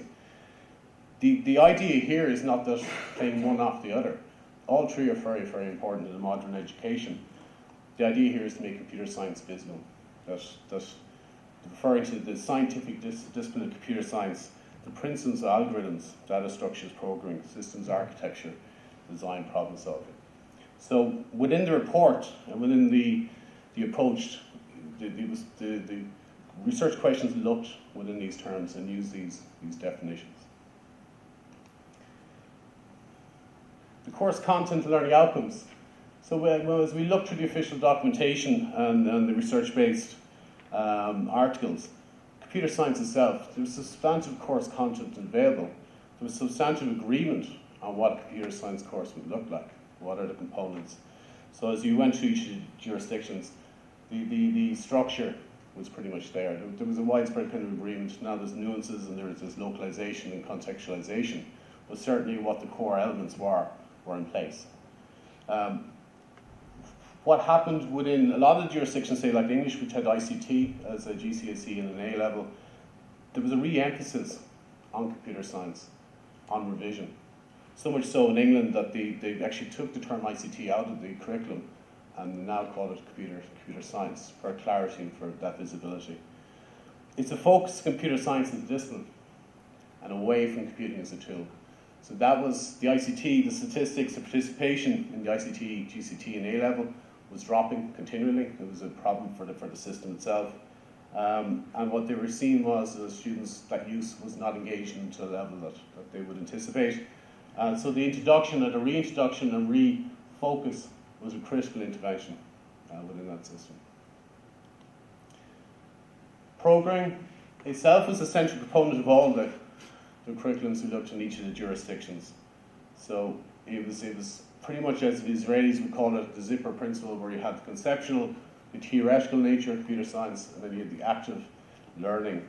So that interweaving of theory and practice, that one went side by side, that way of kind of engaged in active and experiential learning. So the coding lent itself to be very an engagement with the students, very much an active learning. Survey in the UK by Barclays found that students found that computing and coding was the most popular subject that they had. 24% of students had come back favouring computing as their favourite subject. So that was kind of, students do like coding, they enjoy it, it's fun. Programming for problem solving and computational thinking, not just for coding itself and the activity of coding. One of the aspects is that very much students may just get in a coding environment and be very distracting. But the emphasis in the curriculum and the design is very much about problem solving, computational thinking. So much so where the CS Unplugged was used a lot to encourage that algorithmic thinking, the conceptual computational thinking. I'm doing it time.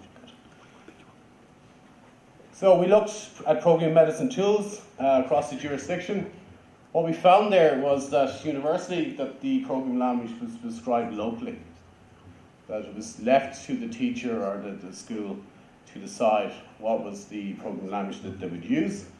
But very often they came down to the teacher's own experience, what was supported, where the resources were, and equally what the examination boards in a number of the countries, what languages they would follow. Interestingly, university across Scratch was the drag and drop base was the introductory language used. So very often the specification was the drag and drop language plus the text-based language as they moved on.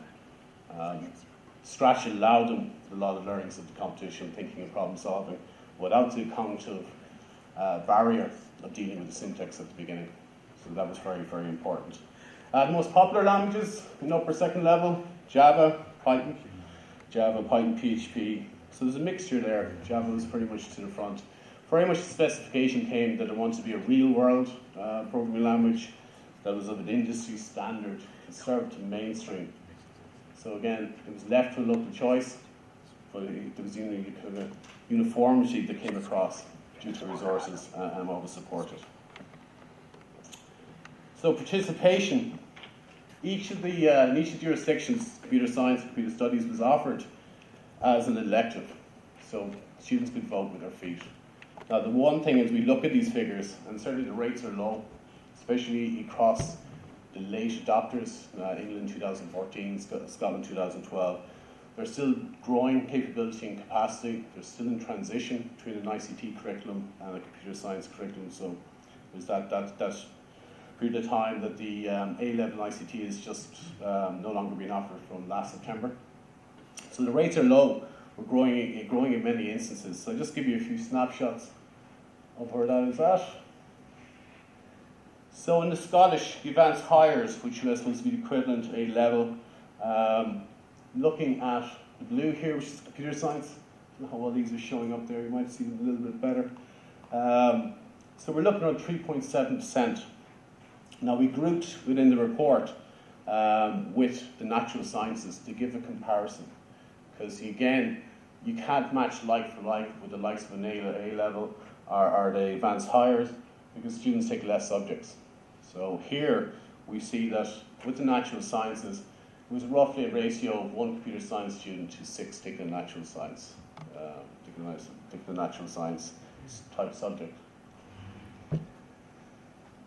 In Israel, which is the other end of the scale, which is the longest established in 1998, when they revised their curriculum, you have a scenario where 14 is roughly the second most popular science subject in the Israeli curriculum, with 14% on average, taking it in 2010s when the last data from the IBS was available. So it's very popular uptake. Now there is no doubt social and cultural and historic reasons for the differences there. But what's very, very interesting in relation to participation in Israel is how that follows through into society, into third level, and equally into participation in employment. So where it is, you have 37% participation of females in ICT professions. So that follows through this level of participation. So I'll come to actually start jumping ahead of it. So female participation rates were very low, with the exception of Israel, which I'll actually show in a minute. But when girls did take computer science, they tended to achieve better grades. So that was actually, funny enough, a headline that kind of caught the attention, I think it was in the social medias. But when you seem to think of it, girls tend to do better anyway with the higher level grades across subjects and curriculums. So I don't think it's that much of a surprise.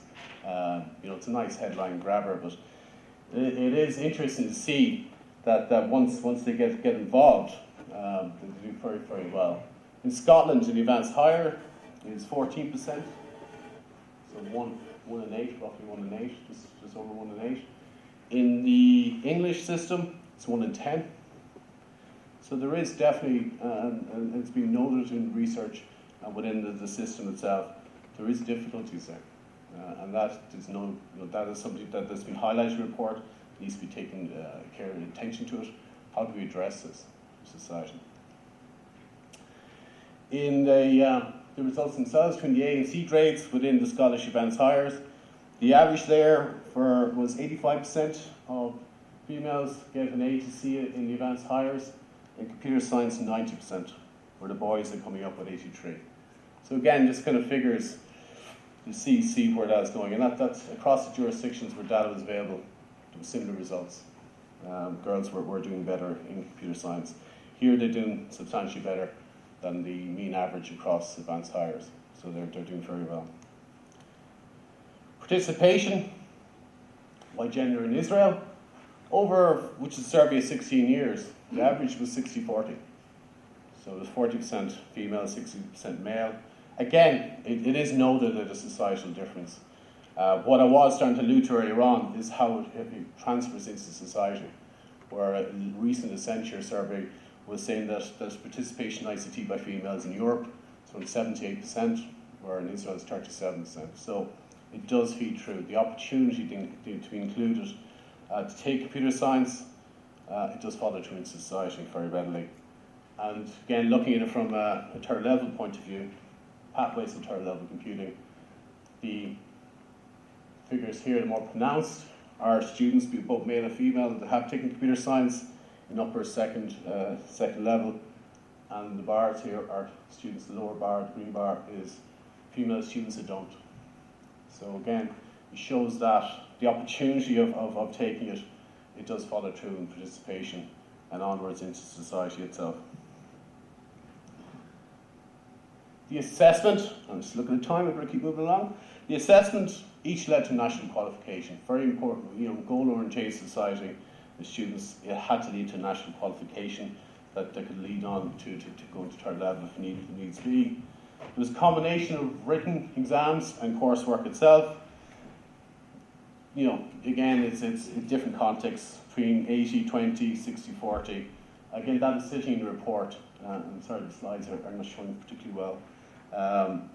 So much so where in New Zealand it was 100% coursework, where in England it was 80% formal written work. Some of the examination boards are moving to digital exams as well for debugging. Quickly moving on, teacher professional development. Time is not my friend. The central role of teachers is across all the papers and certainly research and talking to people in the area that the opportunity of students lies with the teachers, the ability of teachers to be supported in this endeavour, that the implementation and the ongoing support of computer science in the curriculum is critical that teachers are supported in, I suppose, the pedagogy, the content and the knowledge itself, the old term PCK. So the pre-service training was offered across the jurisdictions, so I believe moves are afoot within the Irish system the same. And very much the in-service training a lot of jurisdictions were revising their they had ICT systems or they had semi-computing curriculums as is. Some of us in England had 50,000 ICT teachers that needed to be assisted to help just to change the blend slightly of their skills.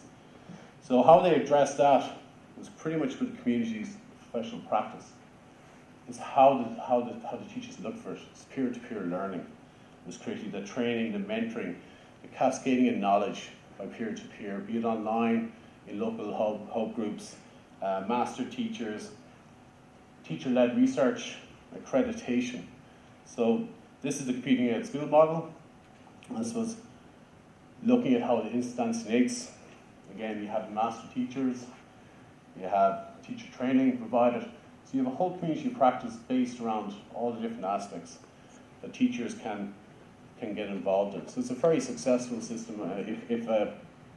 I suppose if you had an opportunity to look, maybe enjoy some mailing lists, they're a very open group, very interested group to communicate and have dialogue with, and are leading some very good initiatives. Quickly moving on in New Zealand, just to give you another idea of what teachers, this is a survey by Thompson and Bell, and they went back to survey the teachers and said, what do you value as a teacher? What supports would you look for when you're doing computer studies and digital technologies? And what they looked at was their community of practice, their online discussions, the Computer Science for High School program, which is teacher training, obviously provided by Google, local teacher organisational meetings, peer support, with colleague, and so on. But it was that peer-to-peer keep coming through, whether it's face-to-face or online, and developing and enhancing that community. So the summary of the findings, before I just move quickly on to Anna's, because we are very tight on time, there's strong rationale promoted for the adoption internationally. There's an extensive and largely agreed body of computer science content available. The assessment itself is a combination of written examination and coursework. Yes, there's implementation challenges, both from participation and gender point of view, and again, I suppose, and the challenges involved in bringing a new subject in, full stop. Central role of teachers as an enabler to make it happen. So for Anna, I suppose when we looked at this, the report that was produced in the timeline was the first step in putting the foundation in. So when they're looking at NCCA and the development group are looking at it, the course should equip to understand the fundamental principles and concepts of computer science, abstraction, logic, algorithms, and data representation. Computational thinking, repeated practical experience of writing computer programs to solve such problems. Design and produce solutions, models, artifacts, evaluate their own and their others' computational work.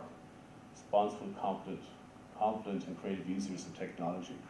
So again, the wider report, obviously I'm just giving the main findings, was showing this as the critical aspects across the jurisdictions that were coming very clearly out. The international recognition of the benefits, the rationale. So I've gone through this: economic, educational, social and cultural benefits. The importance of that, the importance of computational in the 21st digital world for students and for society and for all stakeholders. So the specification itself, systematic representation of content described as learning outcomes. So again, nothing new, I suppose, to the educational here, the use of learning outcomes. Specify students should be able to do rather than what they should know. So it's about doing and understanding.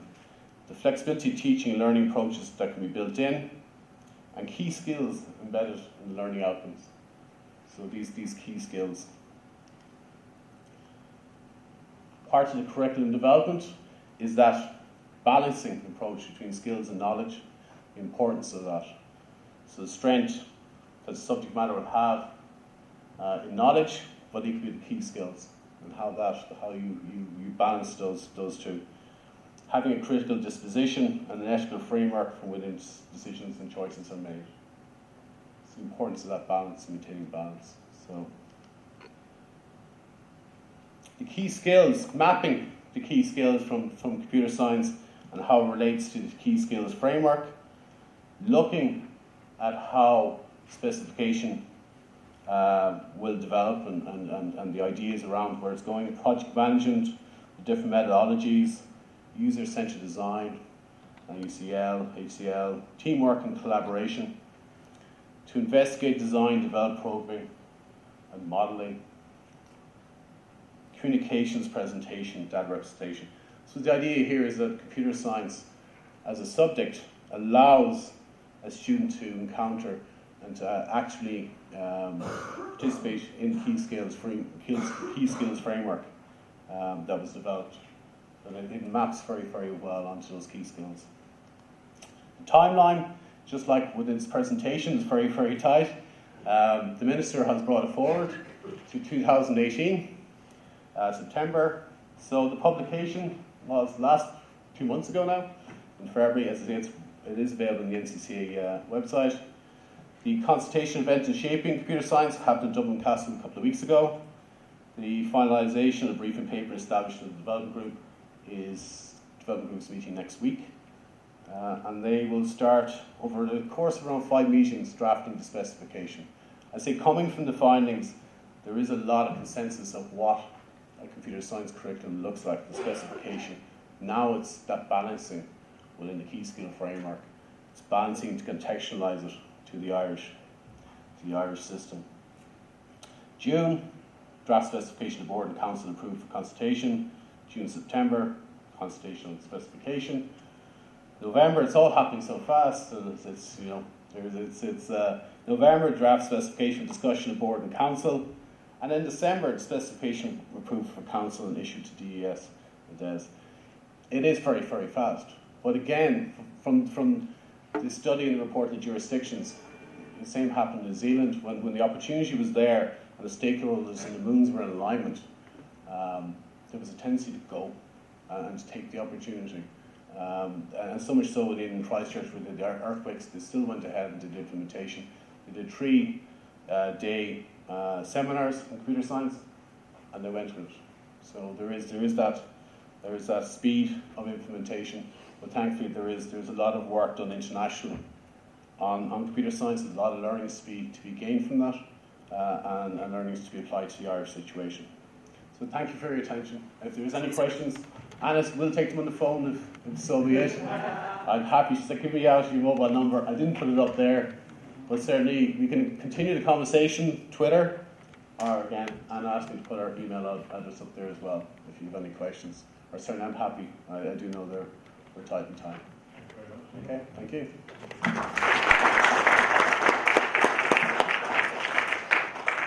The only thing that stands between coffee and us is any questions you might want to ask. Perfect time.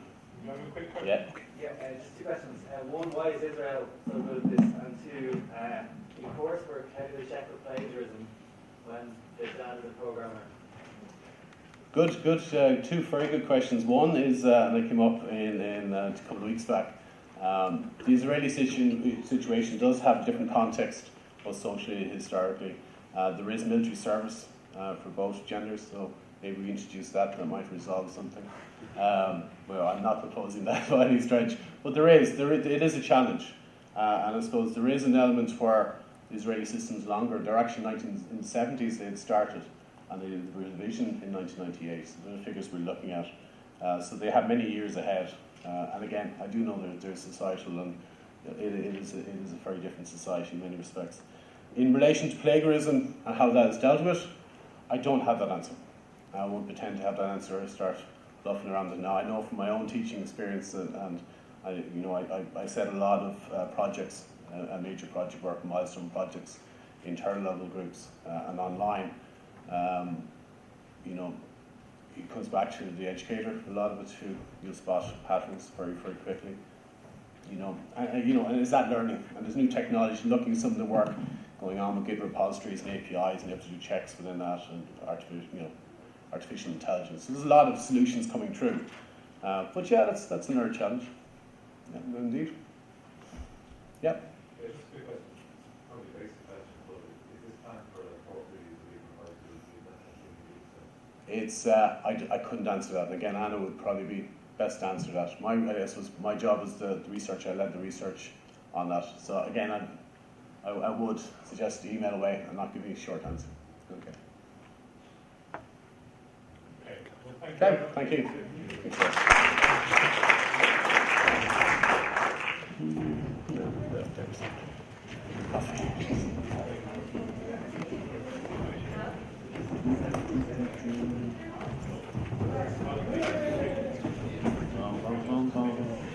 I talk nice and fast. That was a 2-hour presentation in overtime. Thanks.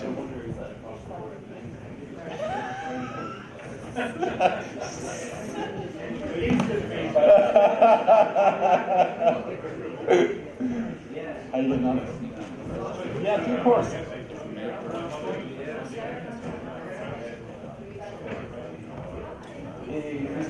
Yes. So it is a section. It is. If you actually look at the short course and you look at how that is divided up in networking, short course, physics computing, yeah, it's short course. It certainly has. It certainly seems to reflect it. I can even look at the A level of the EQA. And look at that structure. Now, I looked at it and I thought, turn level. Wow, imagine if you had students like that coming into your turn level, we know where level you're at. But physical computing, yes, it's very much, it's an essential, it really is. Yeah. Thank you so much, Neil. All right, thanks. Super. Well done. Well done. Jeez, I know the timing problem. I'm out there already. No worries. Thanks for asking me a couple of questions. Good to see you, Richard.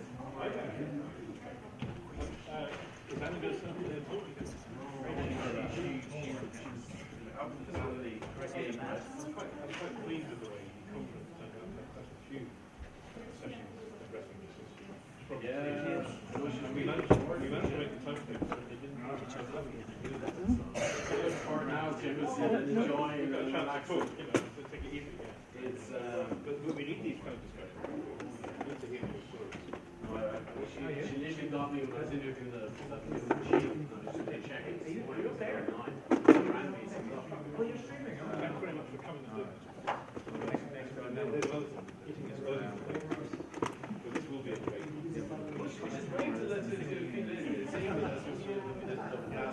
So unfortunately, we're dealing with different ideas to get out there. There's a brilliant conversation going on there. I think it's very exciting. And what's very good for me is on the right side of history. I do understand. Yes.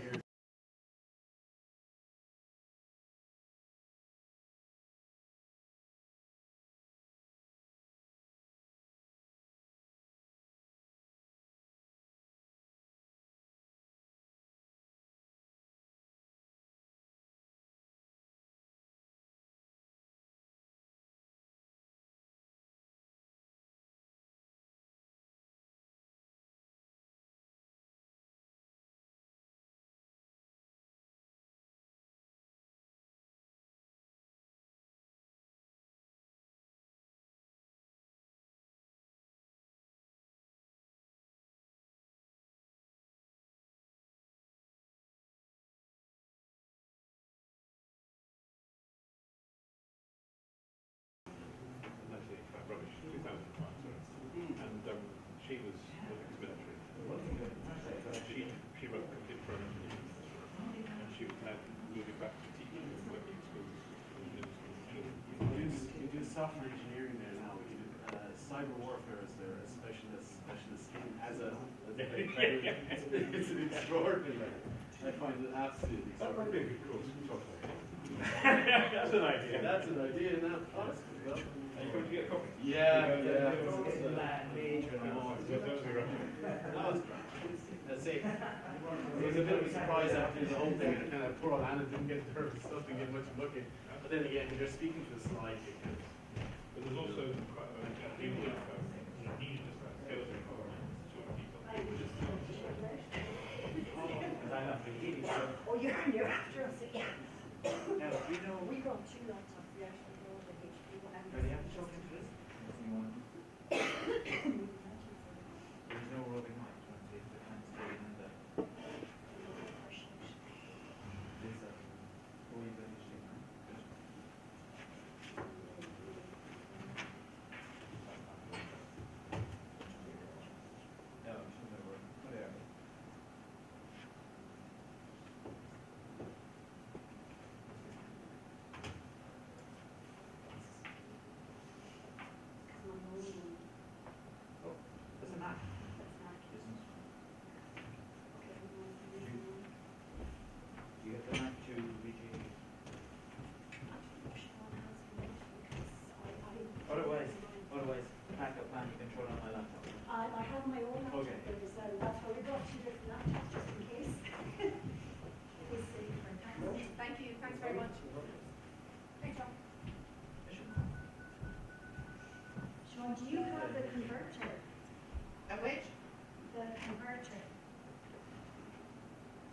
Converter, oh yeah.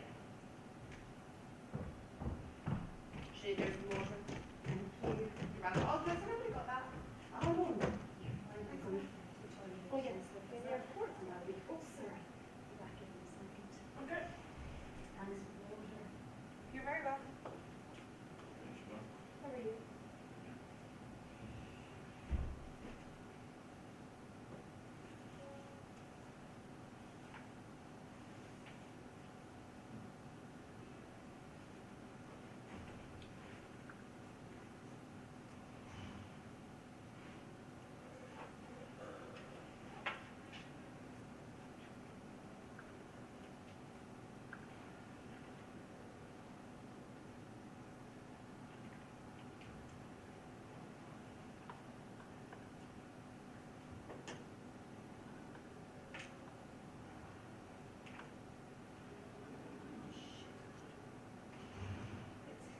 Oh, did you ever VJ? Oh, they VJ. Right, okay.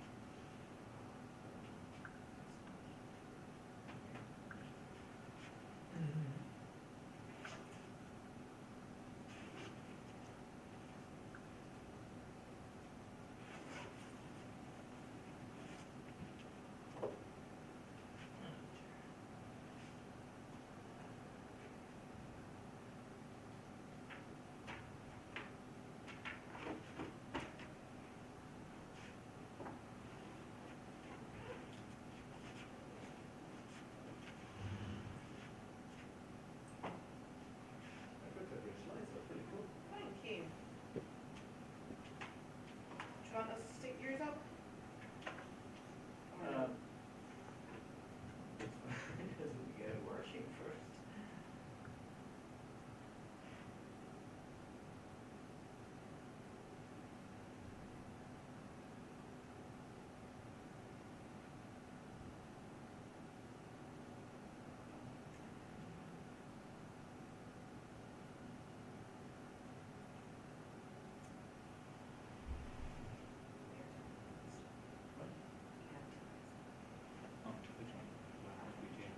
Right, 25 hours.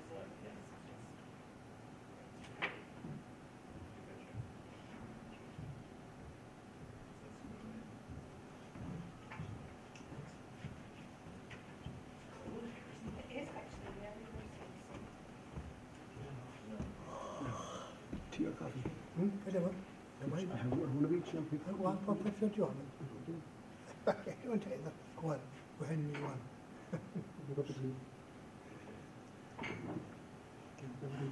You sure you're stuck with coffee now or not? Oh, I How much are you? A job. Cup of tea.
Hi everyone, you're very welcome. I'd just like to introduce Siobhan O'Sullivan and Sinead O'Sullivan from PDST.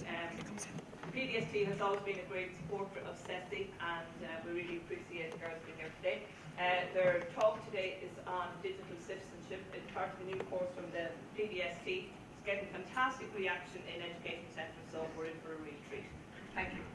Thank you very much, Mary Jo, and you're all very welcome here today. I suppose on behalf of Sinead and I would just like to say that we have trained fine ICT tutors for every education centre throughout the country, and the digital citizenship course that we have condensed down into 25 minutes for you is actually a 4 to 5 hour course run over 2 consecutive weeks.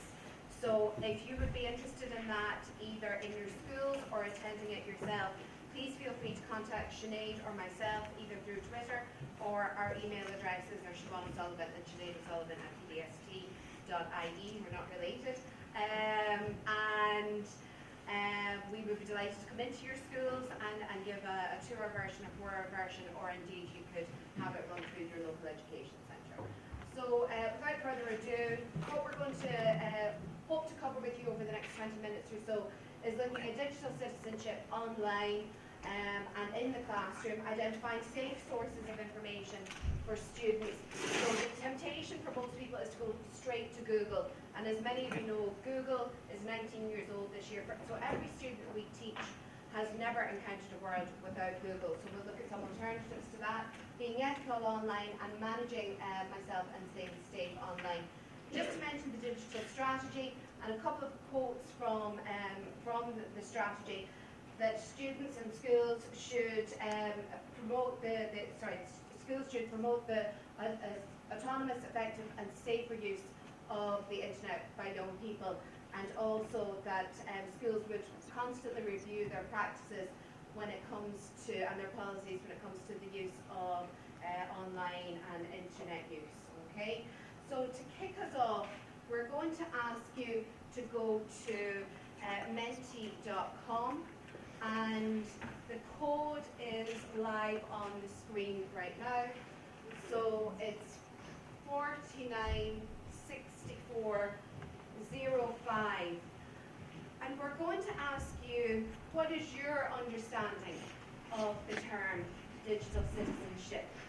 And just while you are getting onto menti.com, just to say that because we're limited to 20 minutes, we are making this very much a presentation. This is the only little bit about interactivity, and it's really killing us because the whole 4-hour course is completely interactive, and so this is just a real change for us and not representative of the digital citizenship course that's running in education centres. The other thing to say to you as well, you may have seen it on the first couple of slides, that we have all the slides here live on the PDST website. So if you go to pdst.ie/CESI 2017, you'll be able to access all the slides. Okay, whoever has said avoiding alternative facts, I like them already, because that's we've even updated the course since it was designed. We had another course recently on developing digital competencies, and we have a whole section in there on alternative facts. Okay, so it's great to see what everybody is coming up with there. And what we're going to do now, I'm going to hand over to Sinead. We'll click back to this at the end, but I'm going to hand over to Sinead, and she's going to talk you through what students tend to come up with. Okay. So I suppose myself, I have been exploring digital citizenship with my students for the last 3 or 4 years, and I suppose it's kind of evolved as it's come along. So this would be, I suppose, where I always started with was getting students to think, well, what is a digital citizen and what does it mean? Because in CSP, they're looking at what it means to be a citizen, but of a community. So what does it mean to be a citizen of an online community? A lot of the rules that apply to being a citizen of our current community apply online as well. So the first thing that I would have always done with students was to encourage them to get think about what it means to be a digital citizen and what are the kind of the rights and responsibilities that come with that, and develop a digital citizenship charter that we would agree with at the start. So this is just one, I mean, this is first year work, it's not that it's fantastic or anything, but it's just one idea that they would have come up with. We then, I suppose we're suggesting ways that you can do this with your students. One of them is Adobe Spark, which has really developed some features recently, and we actually put together our own little short. It's 40 seconds of a video on a digital citizenship pledge, so we're just going to play it here now. And of course, Mary Jo and Ciara are running a 1-hour session on Adobe Spark later on today, so if any of you are interested in attending that session, but it's a really, really simple platform for creating videos. Don't forget the human behind the screen. Remember that all internet users are real human beings with feelings, so don't say anything online that you wouldn't say to someone's face. Think before you type and send. Don't be a bystander. Stand up to silently. When we use others' work. Protect your own and others' private information online.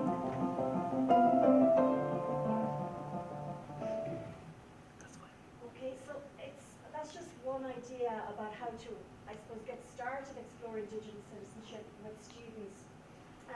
We also found this on Common Sense Media, and I suppose I would have been working with my students pre-Adobe Spark, so this is one of the things I would have used with them. It's just a template, and it was one of the templates that I used when I was working with my students, and they went along and they made their own one. They made a digital version, and they actually made a handwritten version as well that we put up in the classroom. So we just, at the side there, put some suggestions on how you can create your own digital poster. There's Canva, picture chart, and a couple of those. So, and as we said, all these slides are up on the PTST website. Okay, so identifying safe sources of information. This is one, if any of you have ever attended one of our workshops, you'll probably be familiar with this one. And I suppose it's the idea that sometimes if there's a picture with something, we tend to nearly give it more credibility, because if there's a picture with it, it has to be true. But it's the idea, I suppose, that we have to get our students to stop and think about what they're looking at and go, well, actually, does this make sense? And thinking about developing critical literacy, which was mentioned in one of the talks that we were just at in this room before the coffee break. So I suppose obviously Abraham Lincoln was a visionary leader, but I doubt even he could have predicted the power of the internet. So this is one, and Siobhan's just going to pull it up here. It's a website we came across, and I suppose again it's one that can be used with students to tease out with them when you can't believe everything that you read online. So we can go here to Christopher Columbus, and if we start reading about him, you know, born in 1951 in Sydney, Australia, but you know, there's a whole load of inaccuracies in there. But if you actually notice, it goes back. So even though he was born in 1951, he actually set sail on his voyage in 1942. So even if the students didn't know anything about Christopher Columbus, if they could engage their brains and notice a little bit, they would see, well, how could he have set off on something before he was even born? And it works backwards like that. We'd also encourage them to check out the About section of the website, and it's a really nice website to highlight how you can't believe everything that you read on the internet, and that we need to think critically and to look for key areas. And in the workshops that we've designed, we go into a lot more detail about how to look at websites and how to critically evaluate the information that our students are seeing online. Okay. So Siobhan's going to take you through the next section. Okay, so we were talking about fake news and I suppose alternative facts. We've had a lot of rich source of material over the last number of weeks and months. So here we just broke down just some different types of fake news, things like clickbait, satire, misleading and out of context information, propaganda, and so on. And as I say, the daily news is a rich source of examples for this at the moment. And here's one such example from about a year ago in Ireland. where we're all familiar with the Waterford Whispers news, but unfortunately some people in Germany are not familiar with the fact that it's a satirical website. So we're also familiar with the fact that Lidl always only has 1 or 2 checkouts open. So what has happened here is that Waterford Whispers have the article, dozens injured in stampede after second checkout opens. But Focus, which is a trusted German news site, actually fell to this hook, line and sinker. Okay, so if there's any German teachers here, you might translate what this is, but I believe that it roughly translates into what was on the Waterford Whispers article. So I suppose, you know, we came across this quote recently: sharing illogical things begins to erode your credibility and make you look foolish. How many of us think that we retweet things automatically without necessarily reading the article and checking the veracity and the facts and so on behind it? And just bringing in some ethical use of images here, we looked for an image online for shame, and we come up with something like this, but we couldn't have the copyright to use it. So I said to Sinead, stick your head down on the laptop quick there, and I took a picture of her and put, with my iPhone, and put a black and white filter over it. So even just teaching your students, if you can find an image you want online, recreate it. So thanks to my lovely model here, okay? Clickbait, you're probably familiar with if you're not familiar with the term, you're familiar with the concept. We took this from the Irish Independent. You know, you'll never guess why. What we found was shocking. You won't believe what happened next. Look at these child actors from the 70s and 80s. You won't believe what they look like now. It's purely to get people to click on and to drive advertising revenues, okay? But sometimes students and indeed some adults fall for it. And what we would suggest instead is that you would fact check information. Snopes would be a really good fact-checking website, and another website we'd love to draw your attention to is perspexnews.com. It used to be simply an iOS and an Android app, but there is now a full website for this. And the way Perspex works is it will help students develop their own critical thinking skills, because it looks at 3 perspectives for every article. A kind of baseline viewpoint, one that agrees, and then one that disagrees with each one, okay? So again, all those images are hyperlinked. So when you go to our presentation online, you can click out on those and access the websites. This is something that I tweeted out recently, and it got something like 6,000 or 7,000 hits on Twitter. I was absolutely blown away by how many people retweeted it and favorited it.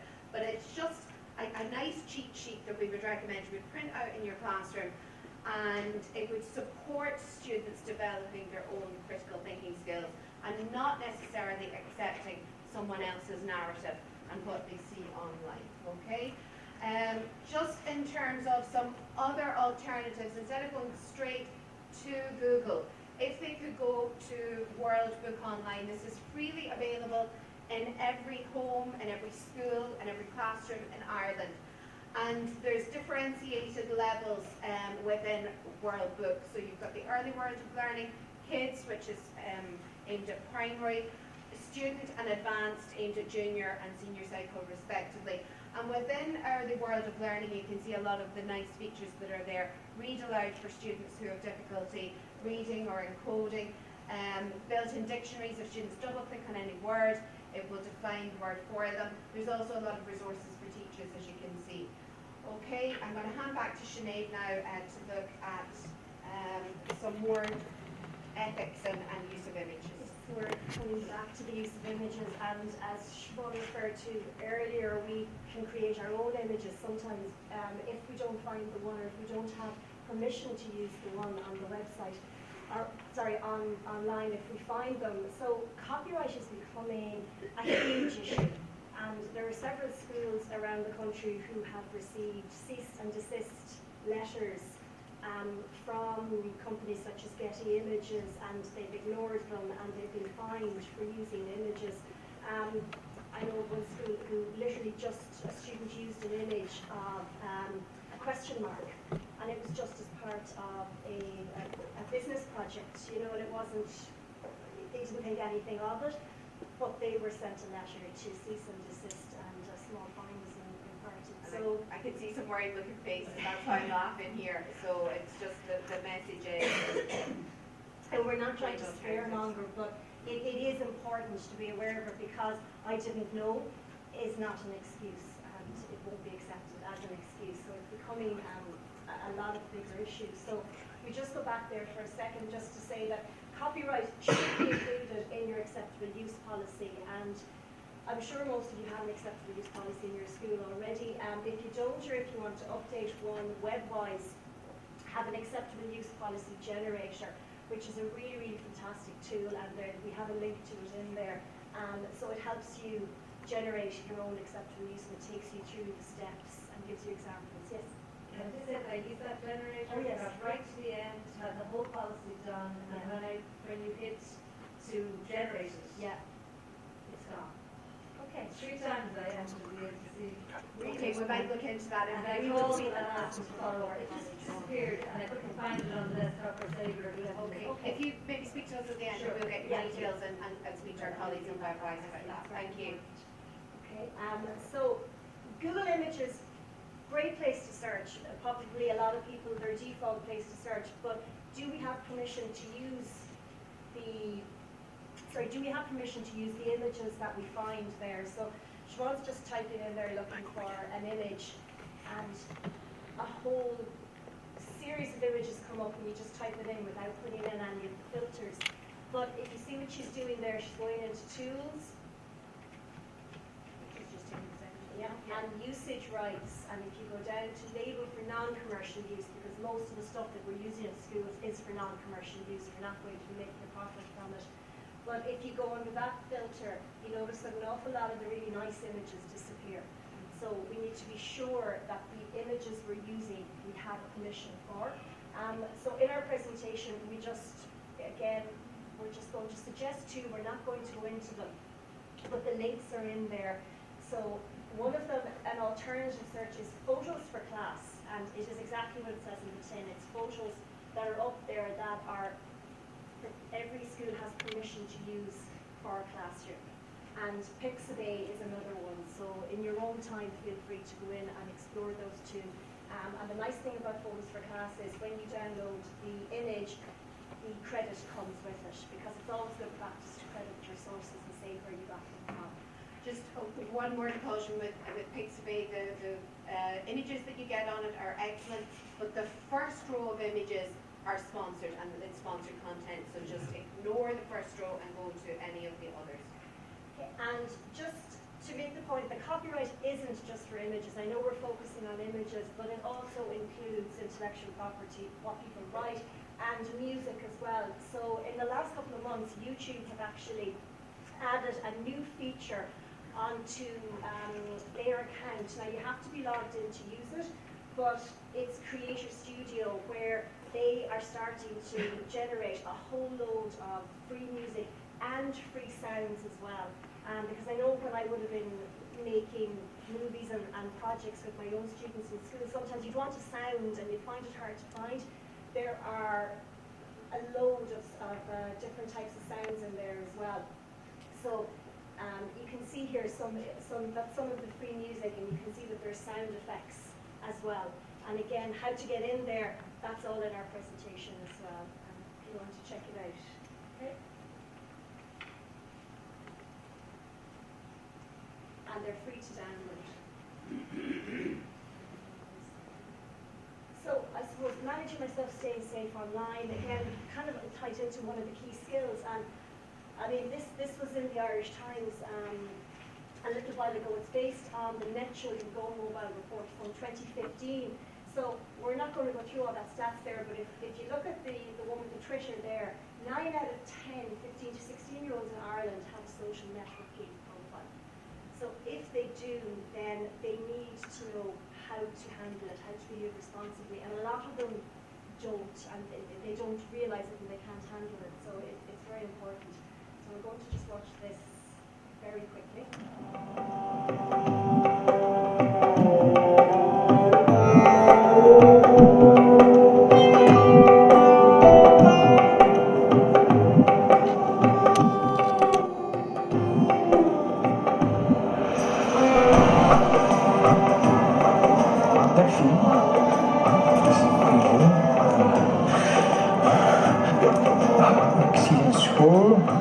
tegen Antwerpen. Ja. Insecten. Dat blieft? Ik voel twee insecten op uw rug. Kan dat? Ja, vlinders. Slovenië? Zo hè. Een moto. Oranje. Pats erop. Zenit. Oui, bien. Je hebt een vriendin. Julie de... Ja. Een boeiend liefdesleven. 3, 4... De vierde, daar zwijg ik meestal over, dus dat weten niet veel mensen. Hoe is mijn spierscheur? Maison rouge, balkon, blanc. Ja.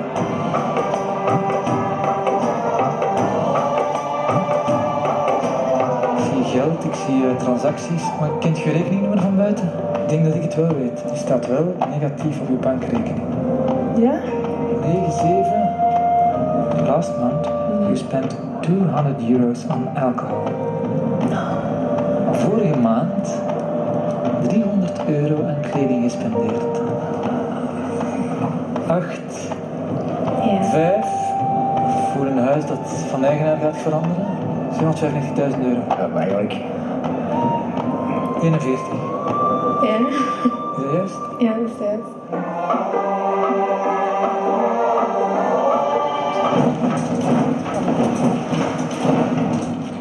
Oh my god. Oh man. Ah, dat is video eng.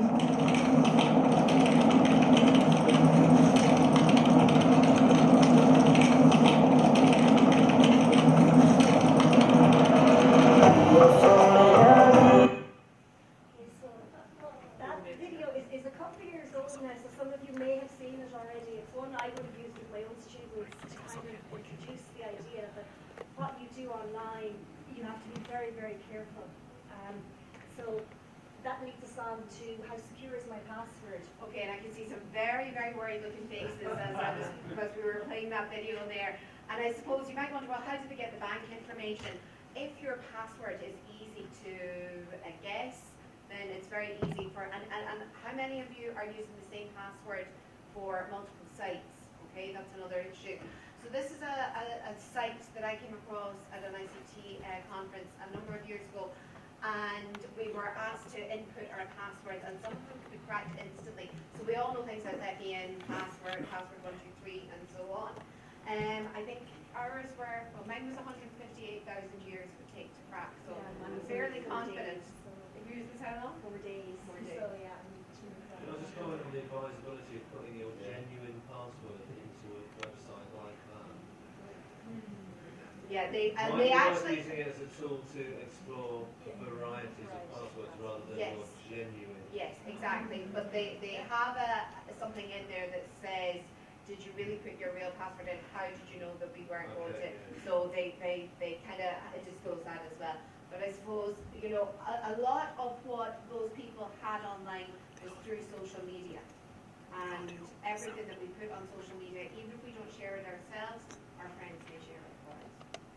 So they're just the characteristics of digital content and social media. I'm not even going to talk through them now because I know we're running short on time. We got them from Webwise. So your digital footprint, and we just liked this image here because I suppose it's the idea that as we look towards the future, your digital footprint will kind of, it's your interaction with the world and it's what you're leaving behind after you, and we need to raise awareness of that with our students. So we love this idea, you know, nobody knows you're a dog, you don't know.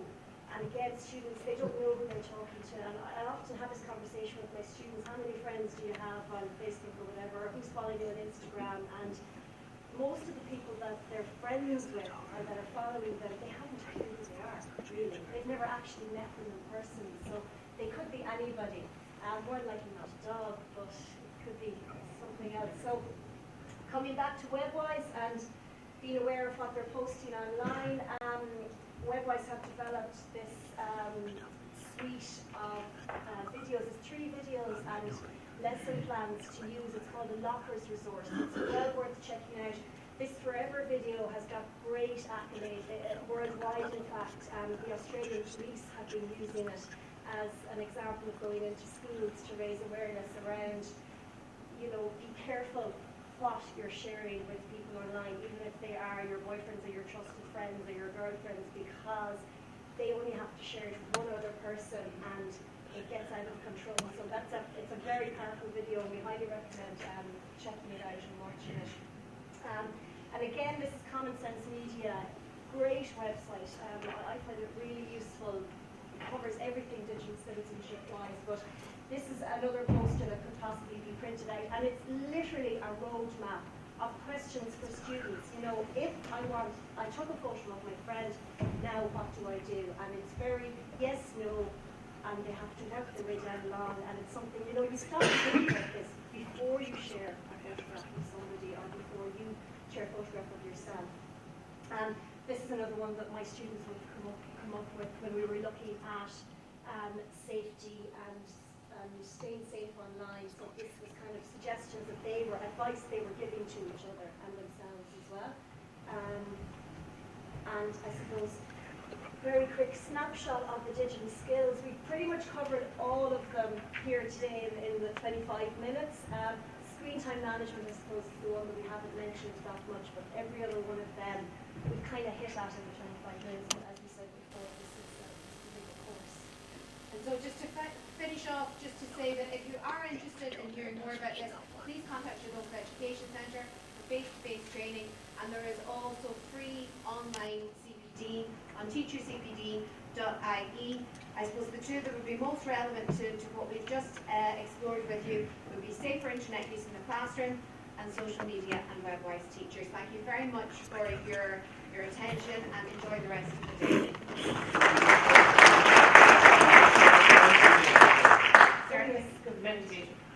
Yes, sorry. Just while the girls are putting it up, I just like to say thank you to Siobhan and Sinead. That was really, really interesting. A lot of food for thought there, and it really makes you become more aware of the dangers and how careful we should be online. Thanks, Karen. And you may even, I suppose, reflecting on what you put up at the start of the session, you may think, well, actually, I need to expand on that a little bit, or maybe in that I get it online. And we will tweet out the responses from the Mentimeter, okay? So you can access them online as well. Okay, thanks very much. Thanks, bye.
Here.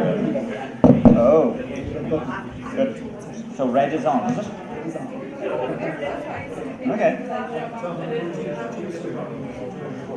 Dermot Walsh. Hey, Dermot. It's going good. I presume that's all you want? Yes. All right. Oh, well. Any audio, do you? No. Okay. Because you're going to hit. Yeah, sure. Okay, let's see. I'll just set up here. Okay.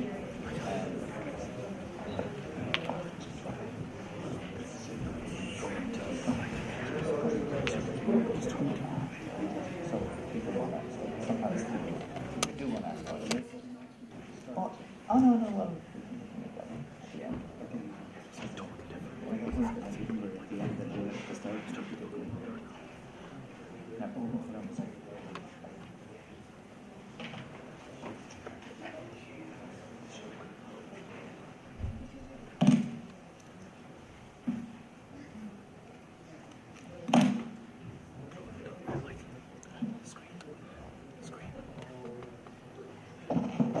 Good afternoon. The title of this session is Fit for Purpose ICT Infrastructure in Schools.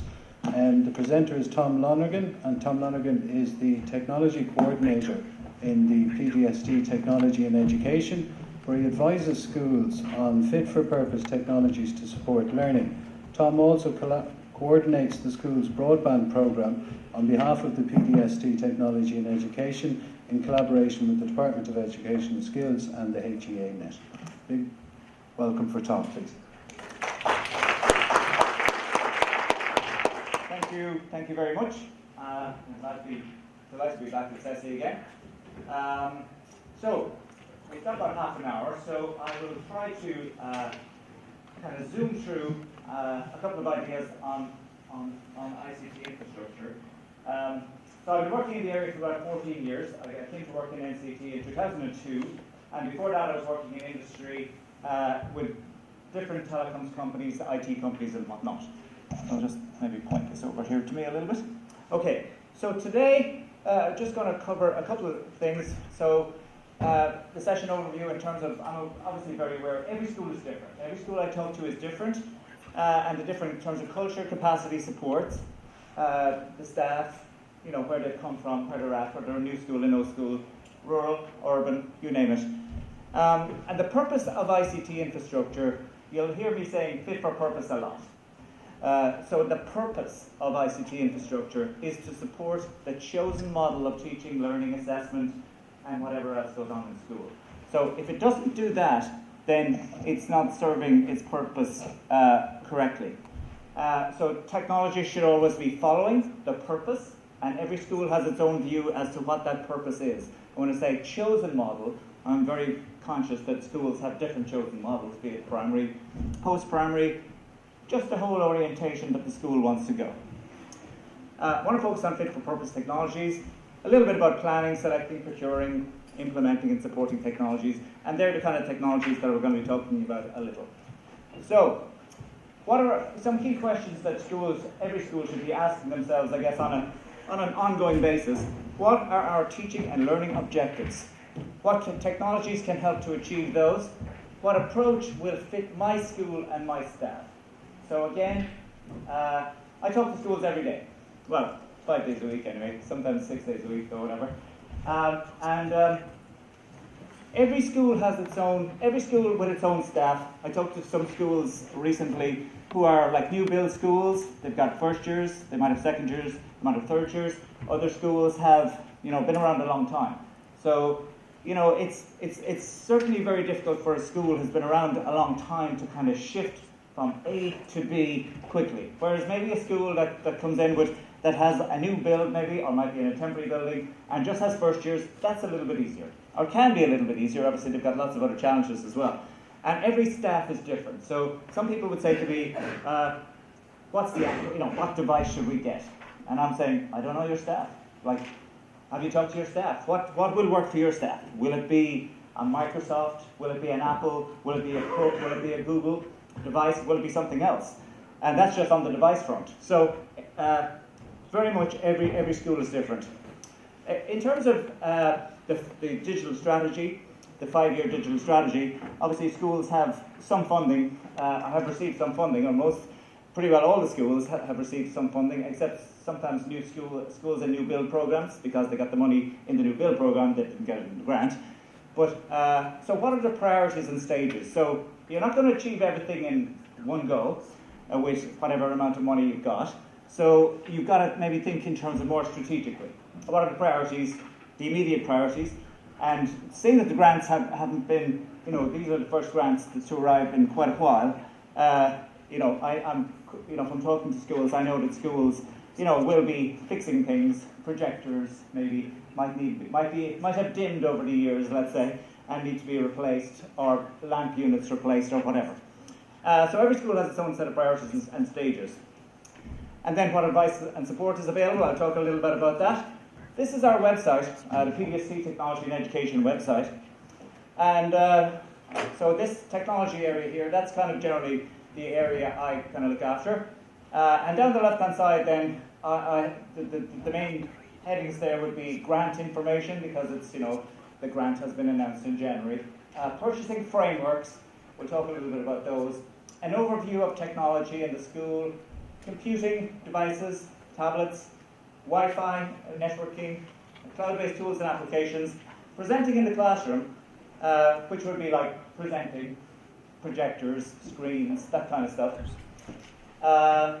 And in other areas, like there's other ICT, schools broadband, web hosting, tech support, and other ICT areas. So I've kind of split it into, you'll see those kind of areas coming up again and again, because when I think about ICT infrastructure, I think about it in this kind of model here. So, and some of that infrastructure is connecting the school to somewhere else. So that broadband connection there in the middle. So for post-primary, it's 100 megabits per second. For primary, it varies. It can be a slower technology, or in some cases, it's pretty faster technology. So if you're lucky enough to have a cable connection from the school's broadband program, it can be up to 150 megs or more. If you've got e-fiber and you're out the country or you're in a town or whatever, it can be everything from maybe 15, 20 megs to up to 100 megs as well. And then that links you to cloud-based applications. So obviously the better your connection, the more you can link out to the cloud-based applications. Within the school then, you've got a network, possibly a wireless network. You've got teachers and student devices, and then you've got that presentation technology, so projectors, interactive whiteboards. You may be doing some stuff like screen mirroring, so if I had a tablet here, I might be, whatever I'd be on my tablet might be screen mirrored up to the big screen. And interactive flat screens have kind of come into the equation recently, so here we're using projectors, we're using a large screen. If you were I was thinking, when I came in first, I thought it was an interactive flat panel. Now I'm thinking, to purchase an interactive flat panel that size would probably cost about 30 grand or whatever. So, and fit for purpose, very important. Okay, so in terms of planning, there are, and in terms of, oops, hold on, let's go back here. Where am I? Here we go, sorry. In terms of planning, there are some contextual documents and programs and whatever initiatives that you're quite well aware of. So, for example, that is the digital strategy, isn't it? Yeah, it is. Yeah. This is school self-evaluation. This is a document we brought out in 2008 on a kind of a process. It's called Planning and E-Learning in Your School when we were the NCTE. And this is the quality framework, which most schools are aware of as well. So, in terms of planning, we're generally kind of looking at going from A to B. We're generally talking about improving the infrastructure. Now, as I said, because you've only got a certain amount of funds and a certain amount of time and whatever, you won't be able to do everything overnight. If you are, you're a genius. And so I would suggest maybe identify an area for improvement. So that might be devices, it might be projectors, it might be the network is squeaking, the Wi-Fi is not working, whatever. And you've got quite a choice there in most schools. And then plan how that area could be improved, implement the changes, review them, and then see if you've got any money left and if you can do it again, or you have to redo it, or modify it, or tweak it, or whatever. So it's really about applying that model to whatever your infrastructure is. Okay, just a couple of things in terms of trends over the last number of years. So, like if you look at stuff like Horizon reports and different trends on technology, you'll see some of these. I mean, you'll see lots of other stuff as well. But I'm talking about fairly basic, the basic everyday technology we use in schools. So, in terms of computing devices, we're talking about a movement from. My thumb is a bit jumpy today. Let's see. So, in terms of moving from desktops to laptops, laptop trolleys, tablets, hybrids, phones, and so that is kind of a movement that has happened over the last couple of years. Schools share devices to personal devices on BYOD. So I was in a school the other day. They're allowing their students to bring in their own devices. In their case, it was mobile phones, and they were doing a lot of work with that. And in terms of device funding, where schools would always have provided all the technology, including all the devices, not just the network, not just the Wi-Fi, but basically would have provided the devices as well. And there would be no other devices allowed into school. Some schools still operate that mode, but other schools have gone the way of allowing kids to bring in those devices. And that's the parent-funded model, or whoever is funding that particular device. Presenting in the classroom, so we've had a trend change from long throw projectors. Now these are long throw projectors, but they're still obviously very fit for purpose in terms of, they're not getting in anybody's eye, in the way of your eyes or anything like that. In a classroom, the ceiling would be lower, and you don't typically, as a teacher, want to be looking into that beam every day. It's not good. So long throw projectors, short throw projectors, interactive projectors, high definition projectors, interactive flat screens, and presenting from anywhere. So being able to mirror what you're doing on a tablet or a mobile device onto the screen. In terms of network, we're talking about generally a trend move from shift to mobile, or fixed to Wi-Fi, and from servers. A lot of schools would be asking about, do I need a server? Should I upgrade my server, or can I move to the cloud? And that's a really important question for a lot of schools. Some schools that don't have a server, if you're thinking of buying a server, you really need to ask yourself why. Or can I get that service that might be on the server someplace else? In a lot of cases, I think you can. Okay, just a little bit about the school's broadband program and service desk. Just for anybody who doesn't know, we call the school's broadband service desk. That's our 1-800 number, and that's our email address. The two diagrams, or whatever, graphs on the right-hand side, this is a primary school. It's on e-fibre, and it goes up, and you can see its usage varies. This is back the last couple of weeks. Usage varies, depending on what they're doing, whatever. It goes up to about 20-something megs up here.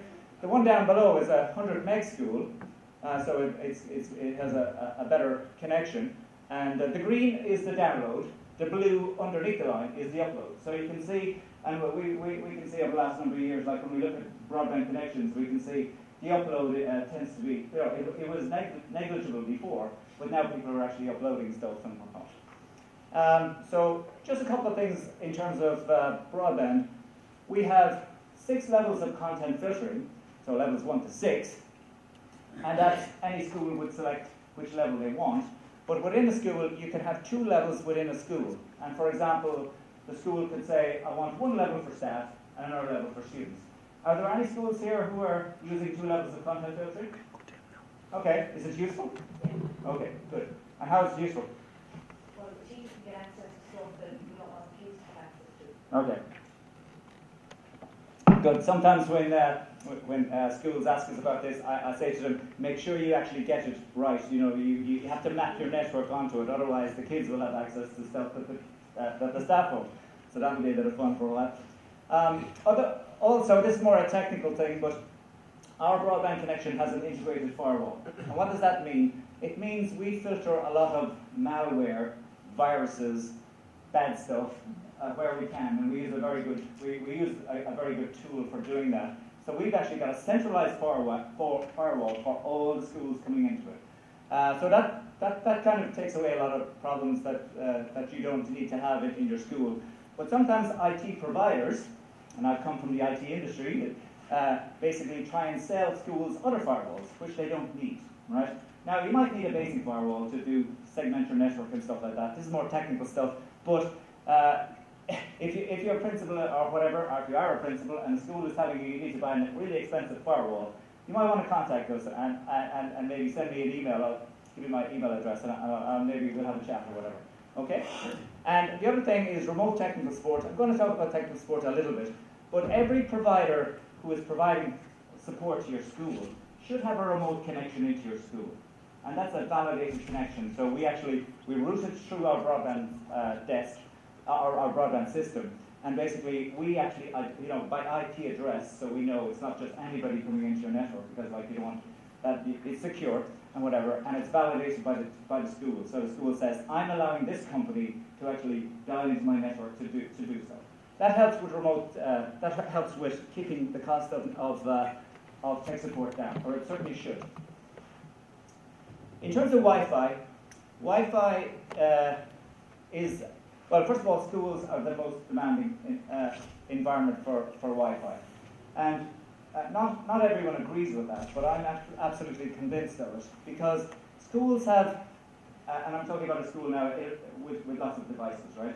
So you've got teacher devices, student devices, whatever. Now, where else do you get, with a school who has like a couple hundred devices, where else do you get that density of people moving around? You don't get it in offices, because a lot of people are sitting in their desks. You don't get it in warehouses. You don't get it in Croke Park. You don't get it in BB Stadium. You get lots of people with devices.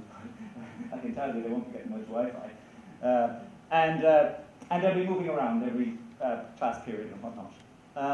So the network and Wi-Fi is the single most critical aspect of ICT in your school. Why is that? Because if it goes down, it affects everybody. If the projector goes in classroom number 10, okay, it's pretty disastrous for classroom number 10. Or if that laptop, whatever, fails, yes, it's pretty disastrous for that particular teacher or whatever, or that situation.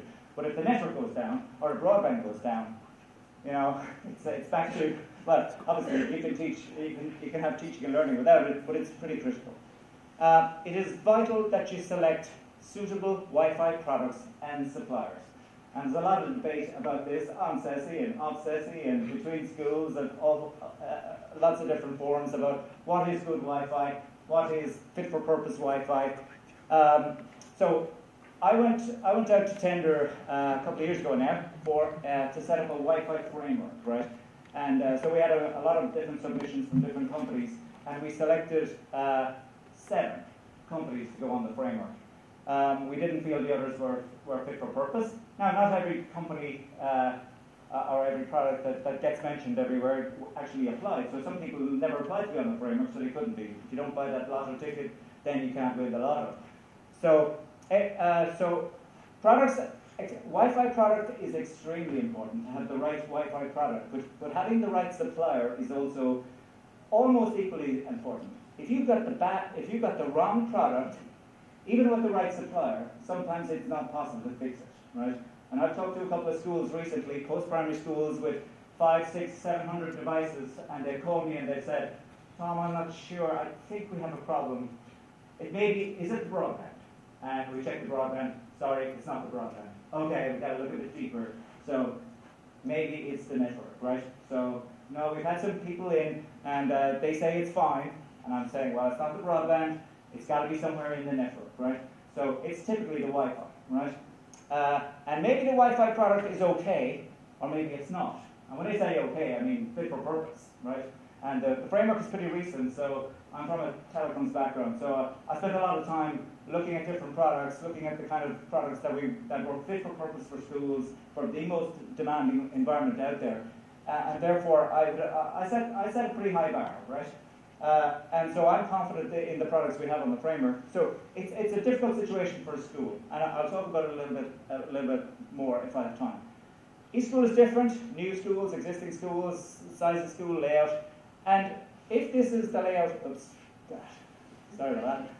If this is the layout of the school, you might decide, look, I've only got 10 grand or 5 grand or whatever it is to spend, so I can't put Wi-Fi everywhere, right? So maybe, where do I put it? So you could actually have a situation where you could have a bunch of laptops on a trolley and take the Wi-Fi around with them and plug in. That's kind of basic entry-level Wi-Fi, right? Or you could buy maybe, okay, we'll put it in the staff room, and we'll put it in section A up here, this wing of the building and whatnot. So a phased approach is possible. And as I said, we have a Wi-Fi framework. Just talking about a little bit about tablets and devices, and only focusing on some of the newer ones, right? So, okay, well, newer as in mobile devices, I guess. I'm not going to talk about desktops because we all know what they are, and traditional laptops. So you've got Apple, you've got Google, Android and Chromebook, you've got Windows with Surface, and you've got some hybrids, some interesting hybrids. So there's lots of them out there. We could spend all day talking about devices, and we all have our own choices. We like small screens, portable, touch screens, whatever. And so there's great choice out there for learning. In terms of cloud services, look, it's a given. Cloud services are absolutely fantastic if you have the connectivity to reach them, right? So I'm a big fan of cloud, and if I had a choice in a school, I would be using cloud services always in preference to a local server. Almost always, right? Where I could find the service in the cloud, I would not buy a local server to do it. Instead, I'd go with a cloud server. Because of flexibility, diversity, number of applications, ease of access, it's much more scalable. You can try it before you buy, low risk, and there's lots of different cost models available, and lots of choice. So even if I'm using a cloud service that I think is absolutely fantastic, or you're a teacher and you're using it, and then you find, actually, it's not quite as good as I thought. It's great. Initially it was fabulous. I mean, you can go to a different cloud service, right? You can change your mind. It's very difficult to change your, the server when it's local. Sometimes I describe Microsoft, Google, and Apple as the three great religions of ICT, because they're everywhere, right? These slides will be available. If you want to email me, I will send them to you. And they'll be available through CESI as well, the whole lot. And so, yeah, they're out there. Lots of people will tell you about these things, but they're very important. When I thought about the decisions, or when schools think about decisions they need to make, the image that comes to mind to me is a kind of a rocky road. There's a couple of potholes here along the way, right? So it's not a straight road. It's not kind of a linear, it's easy from A to B, and there's no bumps or bends or whatever it is along the way. There are lots of bends, lots of potholes, lots of areas to struggle with.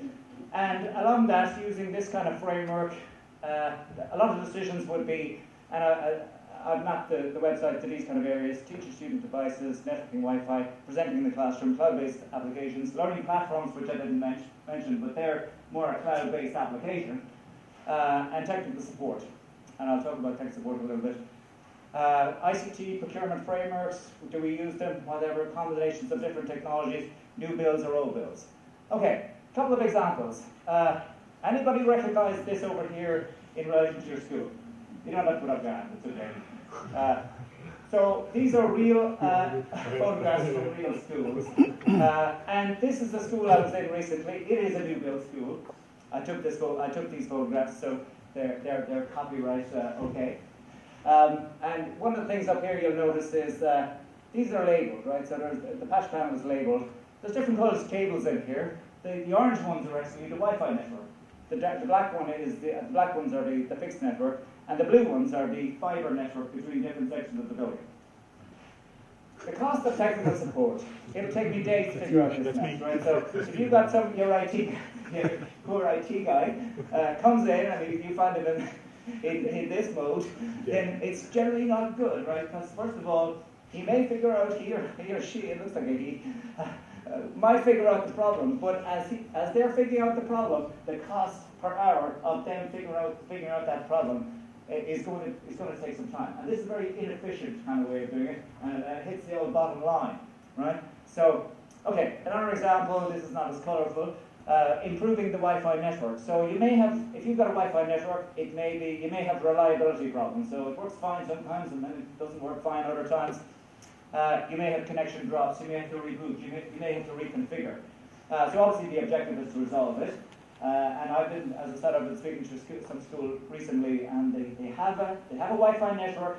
It's been fine for a couple of hundred devices, 4 or 5 or 6 or whatever 100 devices, but it seems to be struggling now, right? I think they've got 4 years, let's say, or transition years are using devices, and they're considering, they want to take the devices into leading, into 5th year and 6th year.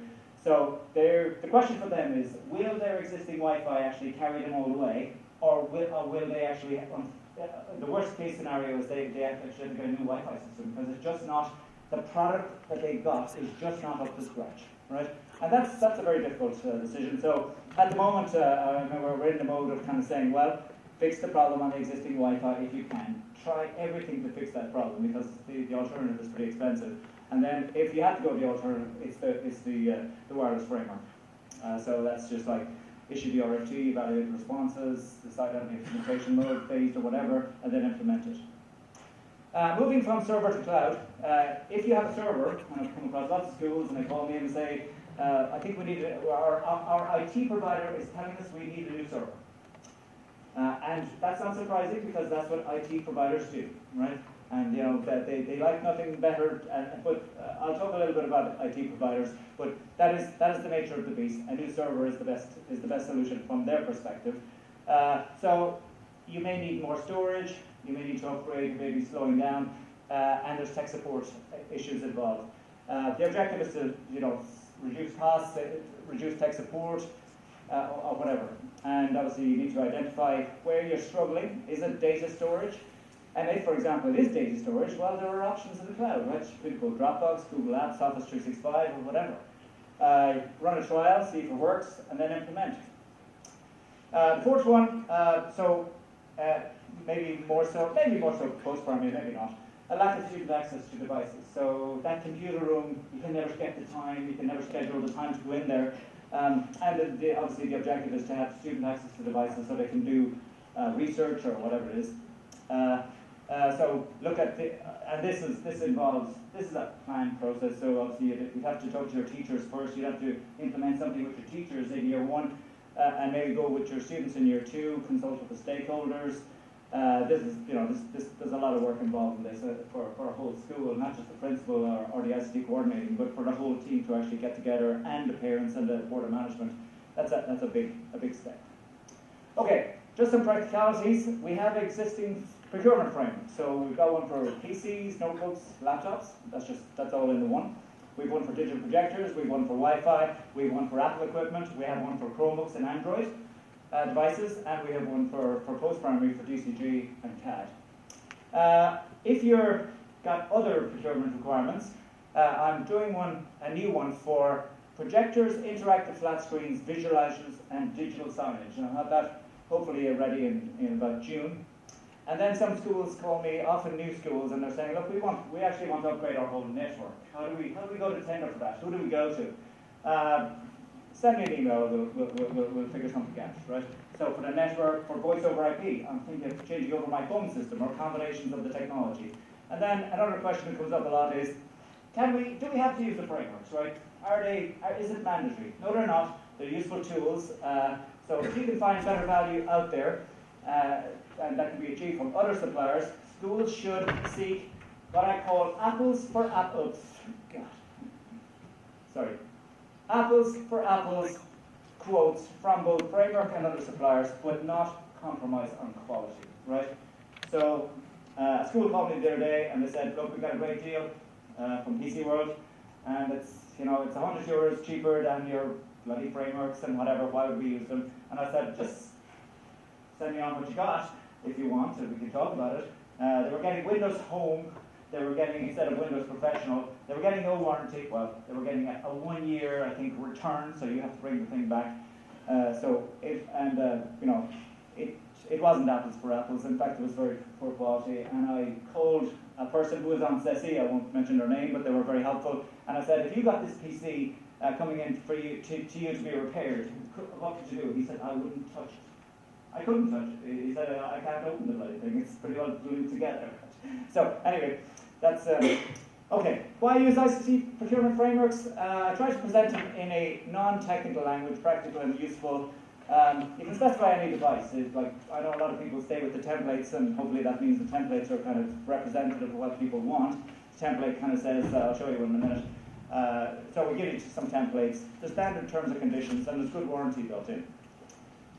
This is what it looks like, the PC procurement framework. There's 6 providers on it. Dell, DataPack, Fujitsu, Dell, HP, PC peripherals, DFH.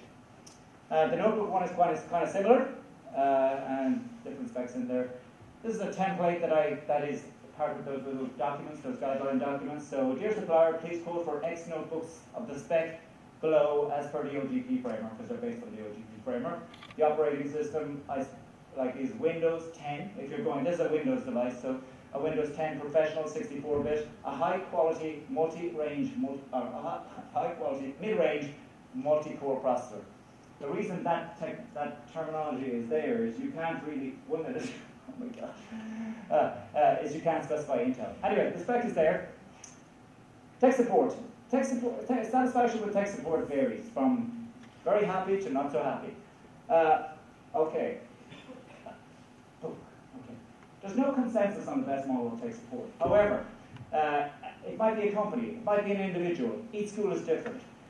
Because you might have a person in your school who actually does a lot of tech support anyway. It might be you. And that's great.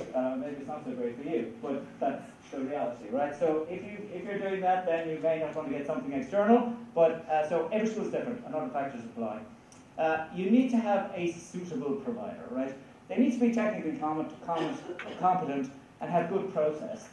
But they also need to be responsible, flexible, and tell you what's going on, right? So they need to have clear communication, open and transparent. A lot of schools tell me, I think he knows what he's doing, but we don't have a clue. You know, they never communicate to us, they never, whatever. And so we've got a bill and we don't know what it's for. Does having high quality ICT help to reduce the cost of technical support? Yes, it does. In lots of different areas. And can students support their own devices? I talked to school the other day, which is doing BYOD, and I said, who supports the devices? Do you take them out and fix them? And no, we don't. That's the students, right? It's up to them, right?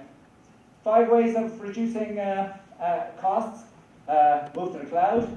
Having a suitable tech support provider that will give you good value.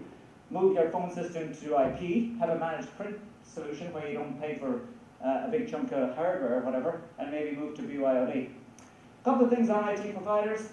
They are essential, right? You can't run, I can advise you, or other people can advise you, but you need someone who's going to implement what you need to implement.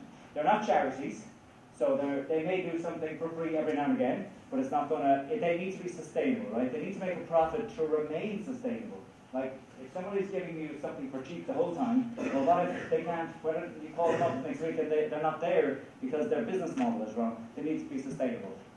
IT providers don't get pedagogy, right? So you could write a big document explaining to them how teaching and learning and assessment and all this kind of thing, and kind of goes over their heads, right? That's because their strengths are in other areas, right? So don't talk about learning outcomes. Tell them what your priorities are, and let them do what they need to do. And it is unreasonable to expect them to be objective. So if I'm an IT provider and I always provide Microsoft solutions, guess what? I'm going to provide you with a Microsoft solution. Or if I'm an Apple solution or a Google solution. So there's very few of them out there who do everything, right? They all have their focus. And you're the customer, so you should demand good service. The guidance on our website reflects the areas we talked about, right? So student devices, networking, cloud-based, etc. This is our website again, the technology section, the planning section, the good practice section. There's some great good practice videos up there for primary and for post-primary. Really, really good stuff. In schools. There's lots of online courses, there's some links, and in summary, we've covered all these areas. Thank you. Anybody?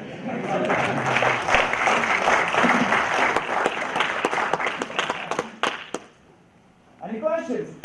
Yes? The voice over phones, can they be included in the grant? Yes. So you can procure that, or to go through the procurement process, is it? To have Send me an email and I'll give you a template. Can you put your email up? Sorry? If you have your email? Sorry. Yeah, that's my email address. I'm ICTadvice@pdst.ie. I'm also Tom Lonergan at PDST. So, whatever. Yeah. Yes, you can. Yes, you can. And the reason, and it's not specifically mentioned in the circular, but it's information and communications technology, right? Voice over IP is actually going over the data network, and it is communication. So, and it's a cloud-based service as well. Can I ask you one other question? Yes. If you had 4 lines or 5 lines coming in the new voice over thing, how would that affect everything else that you have in terms of your devices? Like if everybody is phones actually, like when you're having a phone call over a voice over IP, it actually takes very little bandwidth, right? Okay. Yeah. Now, what I would say is if you're putting in voice over IP, you need to, I would say, have a backup line, right? So just in case the broadband goes down, you lose your voice as well as your data. So have at least another backup line, and that's in my template actually that I've sent. Yeah. Can I cut across just for 1 second because lunchtime has started. So if anybody wants to go, you can go to lunchtime now. It's out down the stairs towards the canteen. But I think Thomas said you were kind of hang on and answer a few questions if you have. Can we just get a big round of applause for what was a really interesting?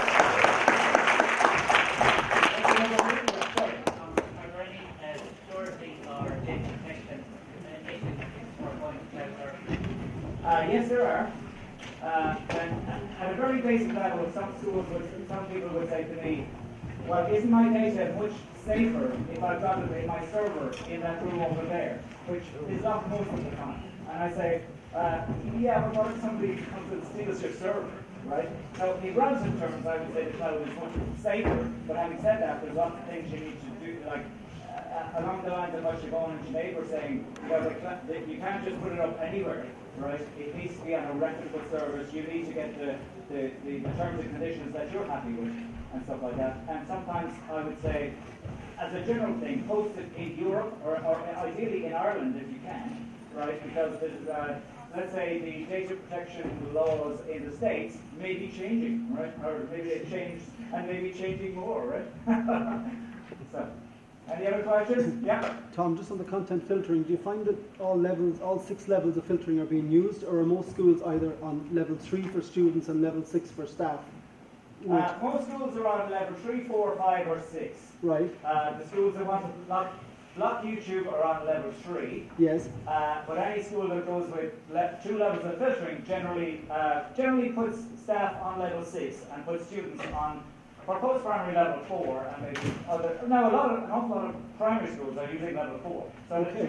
probably the 2 most common levels are 3 most common, are 4, 5, and 6. Not a lot of schools are allowing YouTube now, which is at least good. Okay. Well, I think it's good. Yeah. Great, thanks. Yeah.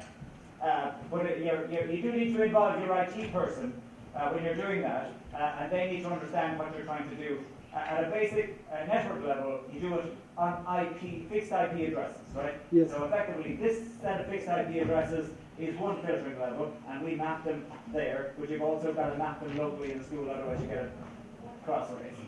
Yeah? Yeah? If you have technical support, can the branch pay for any of that? No. Okay. Yeah. That's And kind of the reason for that is we didn't want schools kind of almost, their grant was gone on tech support and there's nothing to show for it, right? We want them to kind of try to find that money someplace else and at least have something to show for the grant, you know? And what's in new buildings, like new structures that prevents good Wi-Fi? Like Are you in a new build? I'm in a new build and there are teachers hanging out the window to make phone calls. I don't control. I don't. Okay. It's the actual building that just gets in the way of. Yeah, that brings a few bells. Yeah. I don't control the mobile networks, right? But Is that mobile networks? Okay. well, that is. That's That's not our network. That's not our network. Yeah, absolutely. Yeah. So that's a question for Vodafone and O2. Okay, all right, got it.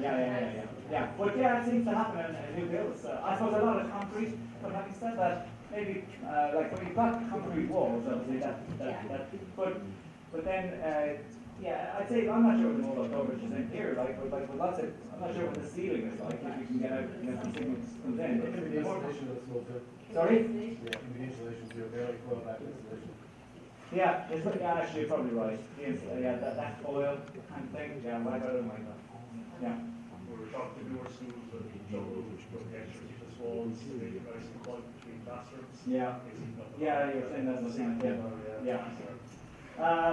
I suppose they would try to achieve certain benefits to the exclusion of others, right? Now, of course, IT companies love when you can put in more access points.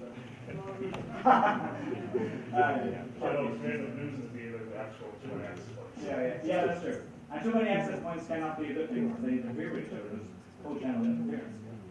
Sorry. We find last year to have our broadband upgraded, just get these managed and tested. But straight away we got a reply saying our line wasn't ready or wasn't suitable. What's the next option for us? We're very much dependent on the rollout of broadband throughout the country by the providers, right? So if eFibre, for example, which would be Aircom's, network, if that is in your area, and if it's alongside your school, and if your neighbours around the school can get it, we can give you eFibre, right?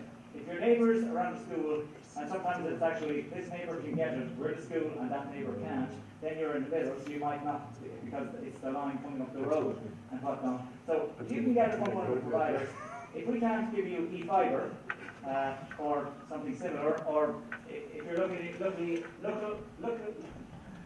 enough to be in a cable area, like with Virgin Media, we'll give you a Virgin Media connection, right, which is typically about 150 megs, right?